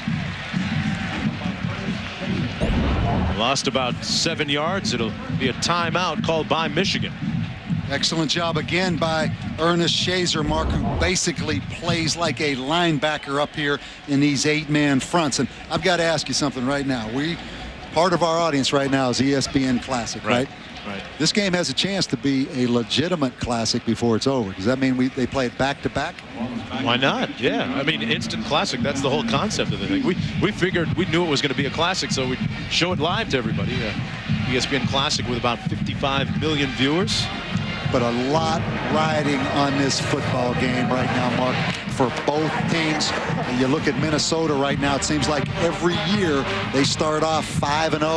A lot of grief for their non-conference schedule. But this game right now, this is a credibility issue for Minnesota. And also, if they can win this football game, you got to say they're a legitimate favorite to win the Big Ten. Bob, we're going to go back to Reese now in the studio. Also coming right down to the end, Mark, Virginia Tech and Wake Forest tied at 10 in the 4th quarter. Mike Emo with that run. He reached the 100-yard mark, put Virginia Tech up by 7, but Demon Deacons are on the move in Hokie territory. Minute 12 to go. Showdown Saturday. Living up to the billings. 2nd down and 16 for the Gophers. Perilously dangerous field position inside their own 20. They run the draw out to the 19. Barber got about 3 back. Lawrence Reed making the stop on the play. It'll be 3rd down and long. They've got to get beyond the 34 for the 1st down. And Michigan calls it 2nd timeout. They've got 1 left. Minnesota with 3 remaining. Well, Sunday night on ESPN, 2 teams with high expectations this season meet in the nation's capital. Ray Lewis in Baltimore taking on Clinton Portis and the Washington Redskins. A couple of great running backs. I love when Ray Lewis does that little dance that he does before games. You really like that? I'm not ready to try that, but I wish I could do it. You know, I don't particularly like it. I've got to be honest. Gets the guys all ready to go. I know, but that's why I like college They football. get them souped up, Bob. Let's get back to this Come on again. now. Give me the dance. Can I just make my point? Go ahead. This is why I don't like celebration, and I make this point. At some Even point, pregame? At some point in the NFL, let me finish my thought here, because I know you appreciate this. Some of these guys ought to take out advertising rights. Right. Because basically what they're doing is promoting themselves to the point they ought to charge airtime for those commercials that they do when they go out there and do all that kind of stuff. I like seeing Ray Lewis dance. Did I tell you that? Let's go downstairs to Holly on the sidelines.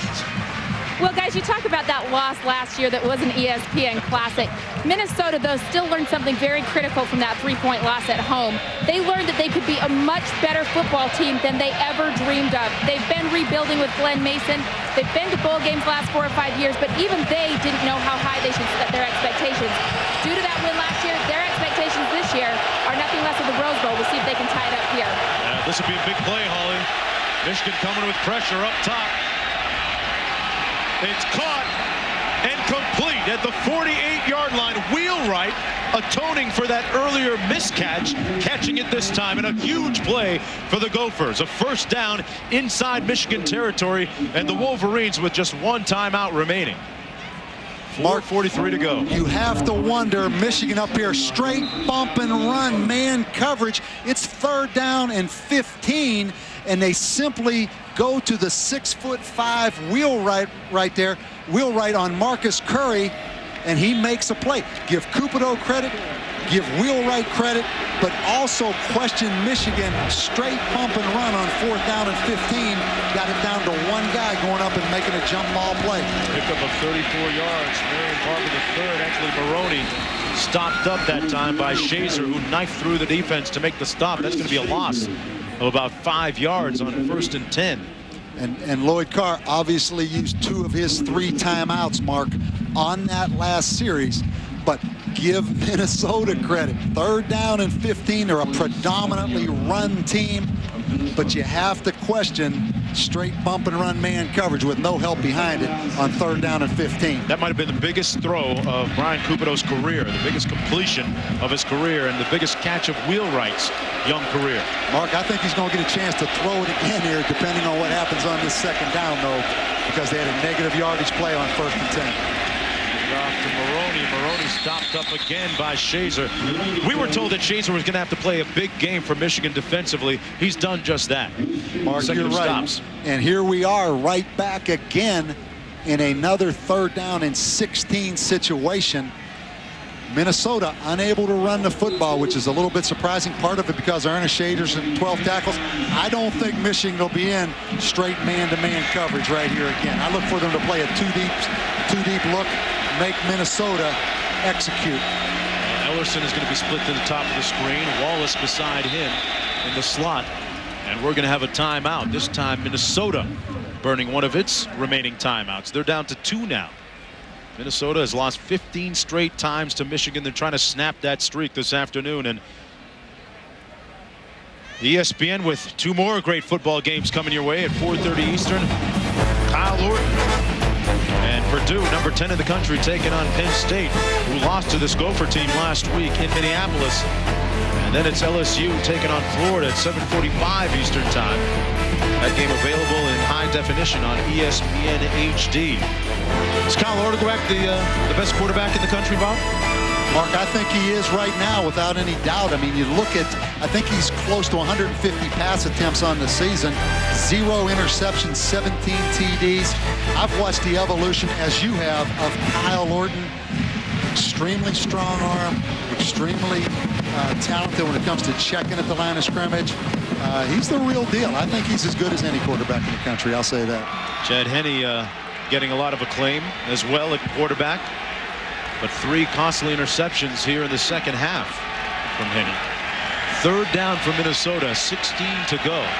They've got to get down to the 37 of Michigan for the first down. Mark, I think a big decision.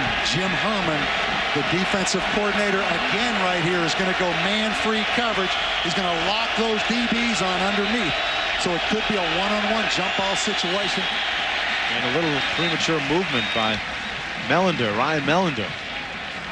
The left tackle for Minnesota. That doesn't make things any easier for the Gophers. False start. Number 74, Minnesota, 5-yard penalty. Remains third down. How do you come out of a timeout and have a miscue like that, Bob? Is that just the crowd? Mark, I think once again, I mean, it's a 3rd and 15 situation. Minnesota's not used to being in long yardage situations, and the offensive tackle just flinched a little bit. But now Michigan decides to go with 2 deep safeties back here, play a little bit more conservative.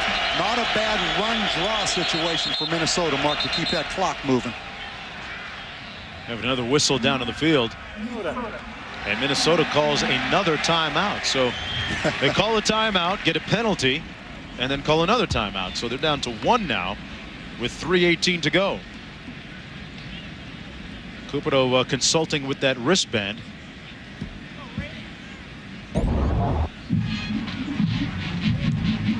Again, Mark, anytime these linemen are up on the line of scrimmage for that long of a period of time, as you see Cupido changing the play, there's the margin for error increases dramatically. I mean, you've got 310-pound guys trying to sit on that line of scrimmage for a long time. Something bad's normally going to happen.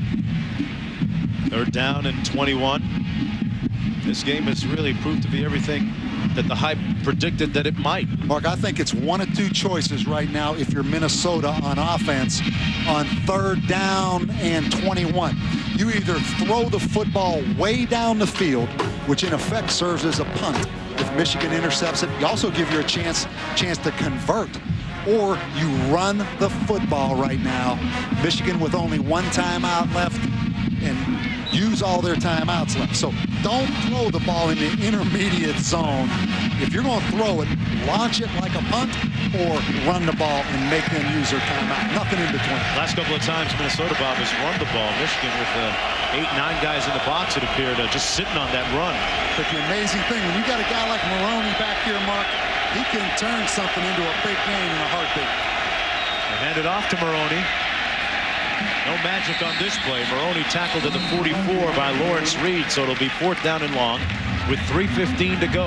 And Mark, both teams with a timeout remaining, and now Michigan burns its final timeout. And let's go back to the last time Minnesota punted the football.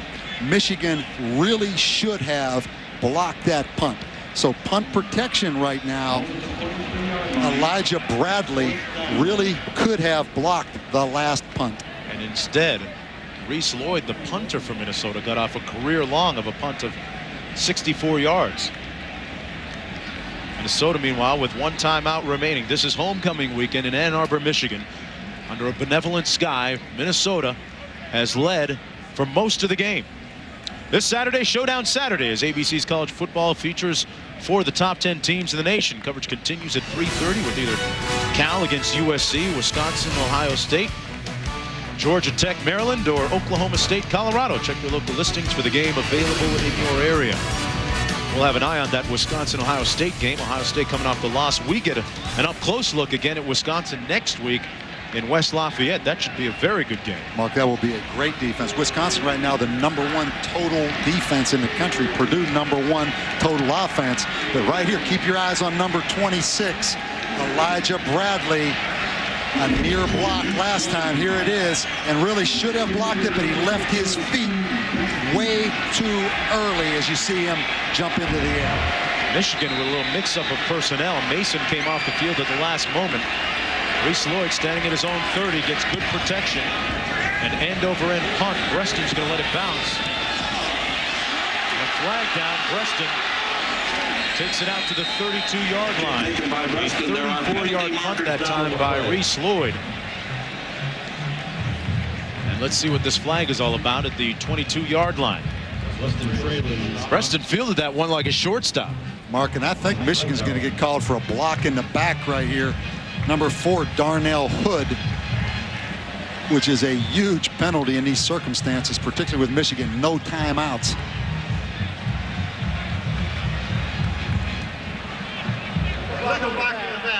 On the return team by number 4, penalized 10 yards from the spot of the foul.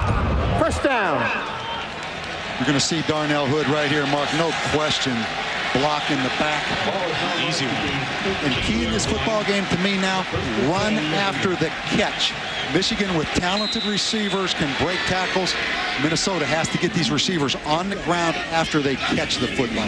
Michigan out of timeouts, 87 yards away from the end zone. Complete to Michael Hart. And he gets out of bounds. Got the first down at the 23-yard line. As you mentioned, Bob, you've got to get him on the ground. They failed to do it that time, Minnesota. No question, Mark, particularly with no timeouts left in this football game. Chad Henne with what could prove to be a defining drive, a defining moment in his young career.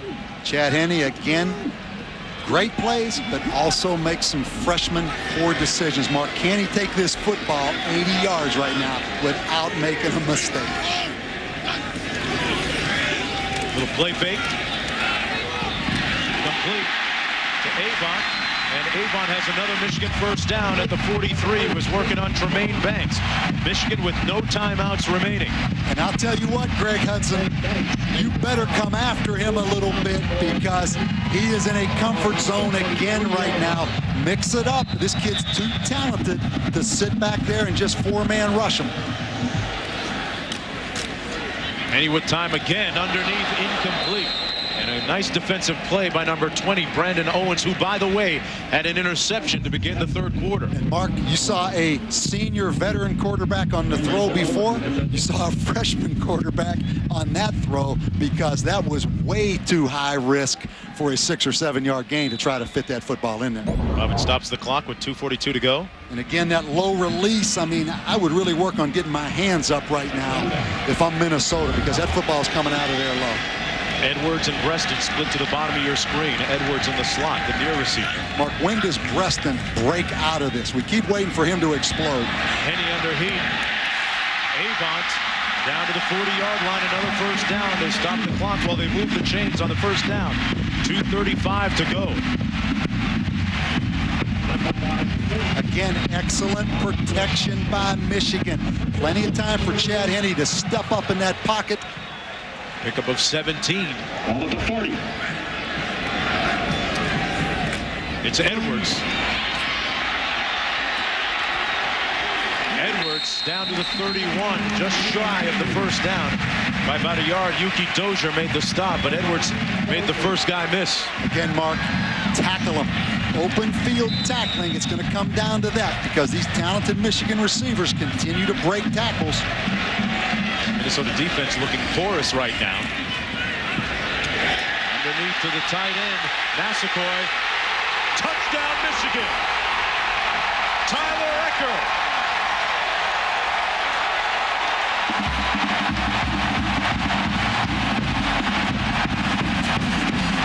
And Mark, go back to this point.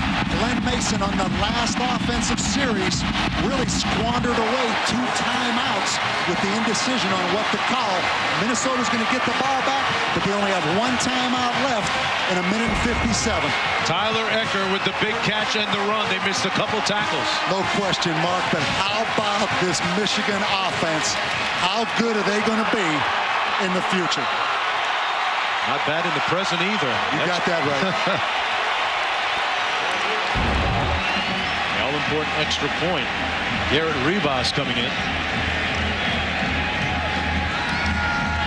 Rivas makes it a 3-point field goal lead. Tyler Ecker off the pass from Chad Henne. And for the second consecutive season, Michigan poised and ready to snatch the victory away from Minnesota in the game's dying moments. You're going to see Tyler Echols, the tight end, working against man-to-man coverage right here. Number 20, Brandon Owens, chasing, looking back, juggles it a little bit. And the missed tackle right there by Mike Wojciechowski, Mark. And the only problem, Michigan scored too fast. They give it back to him with 1:57 left. We were talking about that with the respective coaches before this game. I'm not sure I believe in that theory of scoring too fast. Don't you just take the score when you can get it and rely on your defense? Mark, I was saying that tongue-in-cheek. You take it any way you can get it. When you get the ball on your own 15-yard line with no timeouts,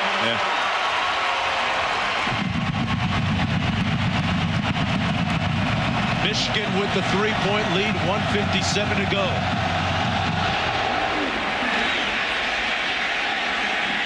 And Minnesota's going to start off on their own 20-yard line. Looking for big things from Brian Cupido, making his first visit and his first start at the Big House.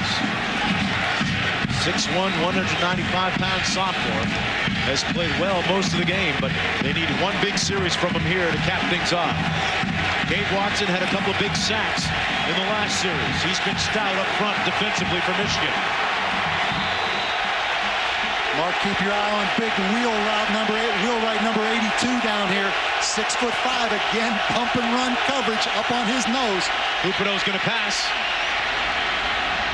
Incomplete at the 45-yard line for Wheelwright. Marcus Curry defending the play. 1:52 to go. It'll be second down and 10. Again, Mark Curry right up on wheel route, really working his hands. A lot of bumping going on right there. You really want to call wheel route, don't you? Yeah, call a wheel route for wheel right. Second and 10. Again, man-free coverage. Single safety in the middle of the field, Mark. Pressure coming. Cupido sacked at the 14 by Paul Massey. And Glenn Mason is going to burn his last time out.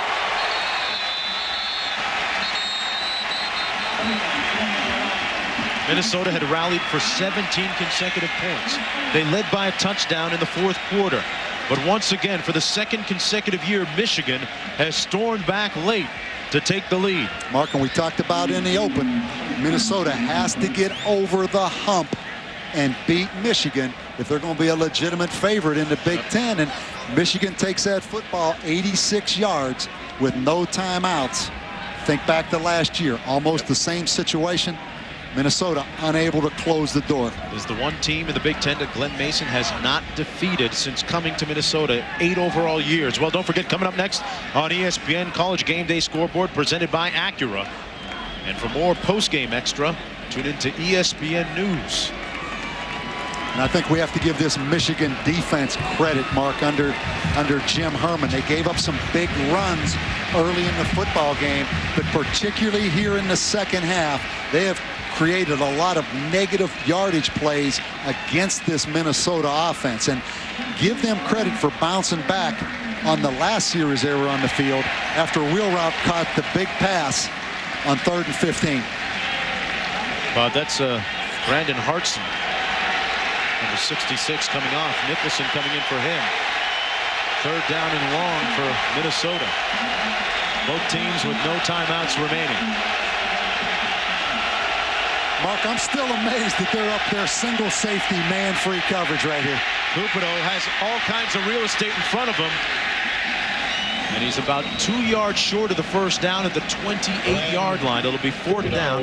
No timeouts remaining. 1.5 to go. Mundy making the stop for Michigan. Mark, and again, Michigan substituting a lot of players right here. A little bit of chaos going on. Cupido incomplete. No flags. Michigan will take over on downs. Broken up by Scott McClintock, intended for Matt Spaeth.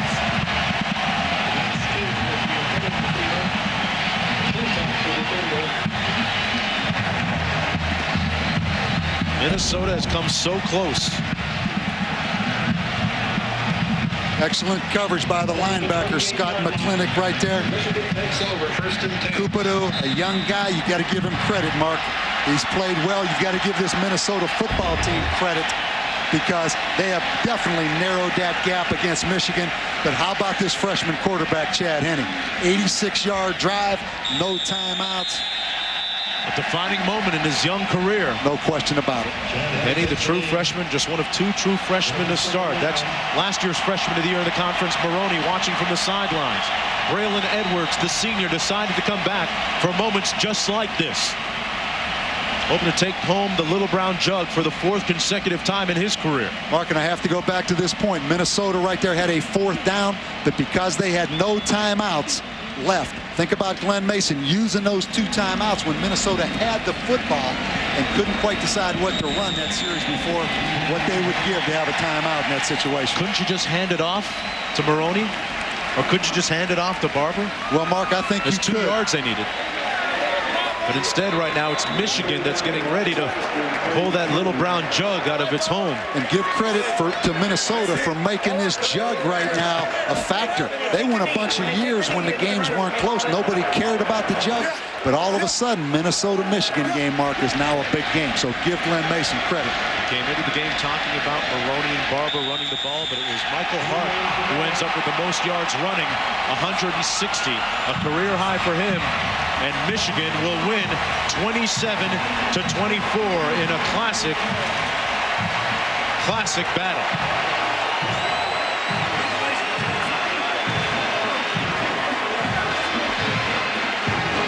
Brain Trust meeting and mutual admiration, in Michigan bringing home the little brown jug.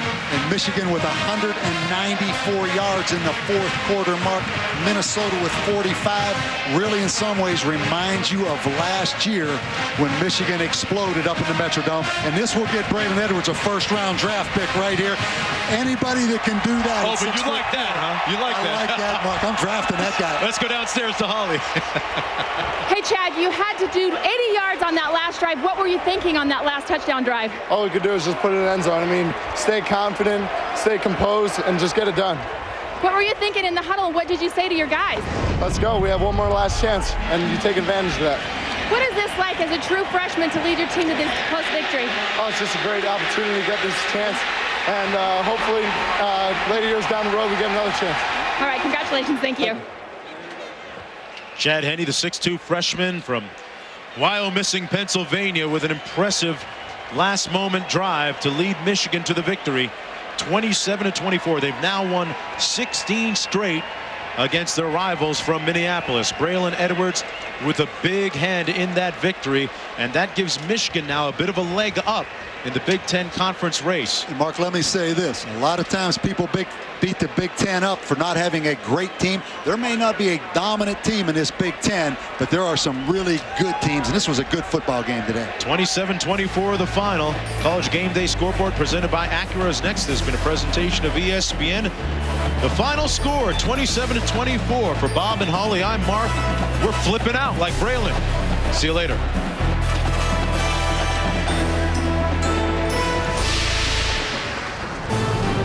Glad to have you with us on College Game Day scoreboard presented by Acura. Reese Davis here along with Trev Alberts and Mark May. We're going to be with you until 4:30 Eastern time. Penn State and Purdue will get underway in the Big Ten then. We'll keep our eye on all of the games going on across the country. Big showdowns, including Cal and USC, just about to get started. Your reaction to the way things changed in the second half of the Minnesota offense there in the 27-24 Michigan victory. You know what, I think sometimes you can have a career-defining game as a quarterback. I know it's early in Chad Henne's career. He's only a freshman, but I think this is the type of game, Reese, that he can really use to catapult him. You got to understand, his team's down 24-20. You need a drive. Holly Rowe mentioned it, an 80-yard drive, over 300 yards passing. You watch, Mark, when Chad Henne continues out this season, that game right there against Minnesota will be in the back of his mind. He knows he can lead this team to victory. A huge game for Chad Henne. I agree with you. It's a launching point for his career and for down the road. But, you know, my question is for Greg Davis. I said they had to pressure Chad Henne. They had to put pressure on him, take him out of that comfort zone. They didn't. In that last drive, they didn't blitz him. They just rushed forward. But what was impressive to me was Chad Henne, the way that he stood in the pocket and operated and threw the ball down the field fearlessly. He didn't care what was going to happen. The only thing he concentrated on was completing passes to his wide receivers. He just knew he was going to carry his team on to victory. And he was able to do so, 27-24. I think the Little Brown Jug has a permanent residence in Ann Arbor now. 16 straight wins for the Wolverines over the Golden Gophers. Minnesota hasn't had the Jug since 1986. Well, it certainly was a classic. That's why we thought we'd show it on Classic Live in front of the biggest homecoming crowd ever, over 111,000 strong. Chad Henne with really a defining moment in albeit his young career, leading his team down the field to the victory. And Bob, it was really an interesting game of ebb and flow, especially in the second half. I agree, Mark, and I think you hit the nail on the head. I mean, for Chad Henne, the resiliency he showed, particularly after throwing the 2 interceptions at the beginning of the second half, to come back with no timeouts, take it 86 yards. We know he has the talent. I think now you can say he has the intangibles. He may go down as the best ever to play at Michigan if he can stay healthy. I really believe that. Chad Henne, just one of 2 freshman quarterbacks ever to start at Michigan. And here is the touchdown pass to Tyler Ecker. A couple of missed tackles, one right there, and then Wojciechowski also missing, and Ecker taking it in for the score. And after the game, Holly Rowe caught up with the winning quarterback, Chad Henne. Hey, Chad, you had to do 80 yards on that last drive. What were you thinking on that last touchdown drive? All we could do is just put it in the end zone. I mean, stay confident, stay composed, and just get it done. What were you thinking in the huddle? What did you say to your guys? Let's go. We have one more last chance, and you take advantage of that. What is this like as a true freshman to lead your team to this close victory? Oh, it's just a great opportunity to get this chance, and hopefully later years down the road we get another chance. All right, congratulations. Thank you. Well, unlike a season ago, Michigan's rush defense did not give up over 400 yards against Minnesota. This year, they gave up just 189. Both teams with the same amount of rushing yards, Bob. No question, Mark. And I'll say this, watch out for Michigan right now. Michigan is an improving football team. Obviously, they have some big games left in the season, but with their offense able to put 517 yards on Minnesota today, true freshman tailback getting better, true freshman quarterback getting better. We know their defense is good. When Michigan gets rolling on all cylinders, I got to say they're the favorite in the Big Ten right now. Michigan with a lot of competition in Purdue. Michigan goes to Illinois to take on the Fighting Illini next week. It's going to be interesting. Meanwhile, guys, back in the studio to see how Minnesota responds next week. And guys, now that this game is over, are there any other roadblocks for Lloyd Carr and the Wolverines to possibly win a Big Ten title? There's no question they have to go to West Lafayette and play Purdue, and that'll probably be a matchup of maybe the best defense in the country against the best offense. Obviously, they have Ohio State late in the season, so they got a bunch of roadblocks. But I think the biggest point is this is an improving football team. I mean, this is a much better team than the team that went to South Bend early in the season. The amount of balance, especially with the deep pass that they're able to throw right now, really makes them lethal when you look at Braylon Edwards, guys. And guys, you're talking about the maturation of this team, Hart and Henne. How much did they mature in this game alone? Well, I think a big point, I didn't hear the end of that question, but I think a big point is the offensive line now has continuity. Today was the third different combination of offensive lines that they've started. I would say 2 weeks ago it was the third combination. They've stayed with that group. They're a talented football team, and the quarterback has a great surrounding cast. So bottom line to me, they're the favorite in the Big Ten, Mark. All right. Somewhere in Purdue, they're listening, but that's what we feel right now. Back to you guys. Mark Jones, Bob Davie, thank you so much joining us live for a post-game extra from the Big House.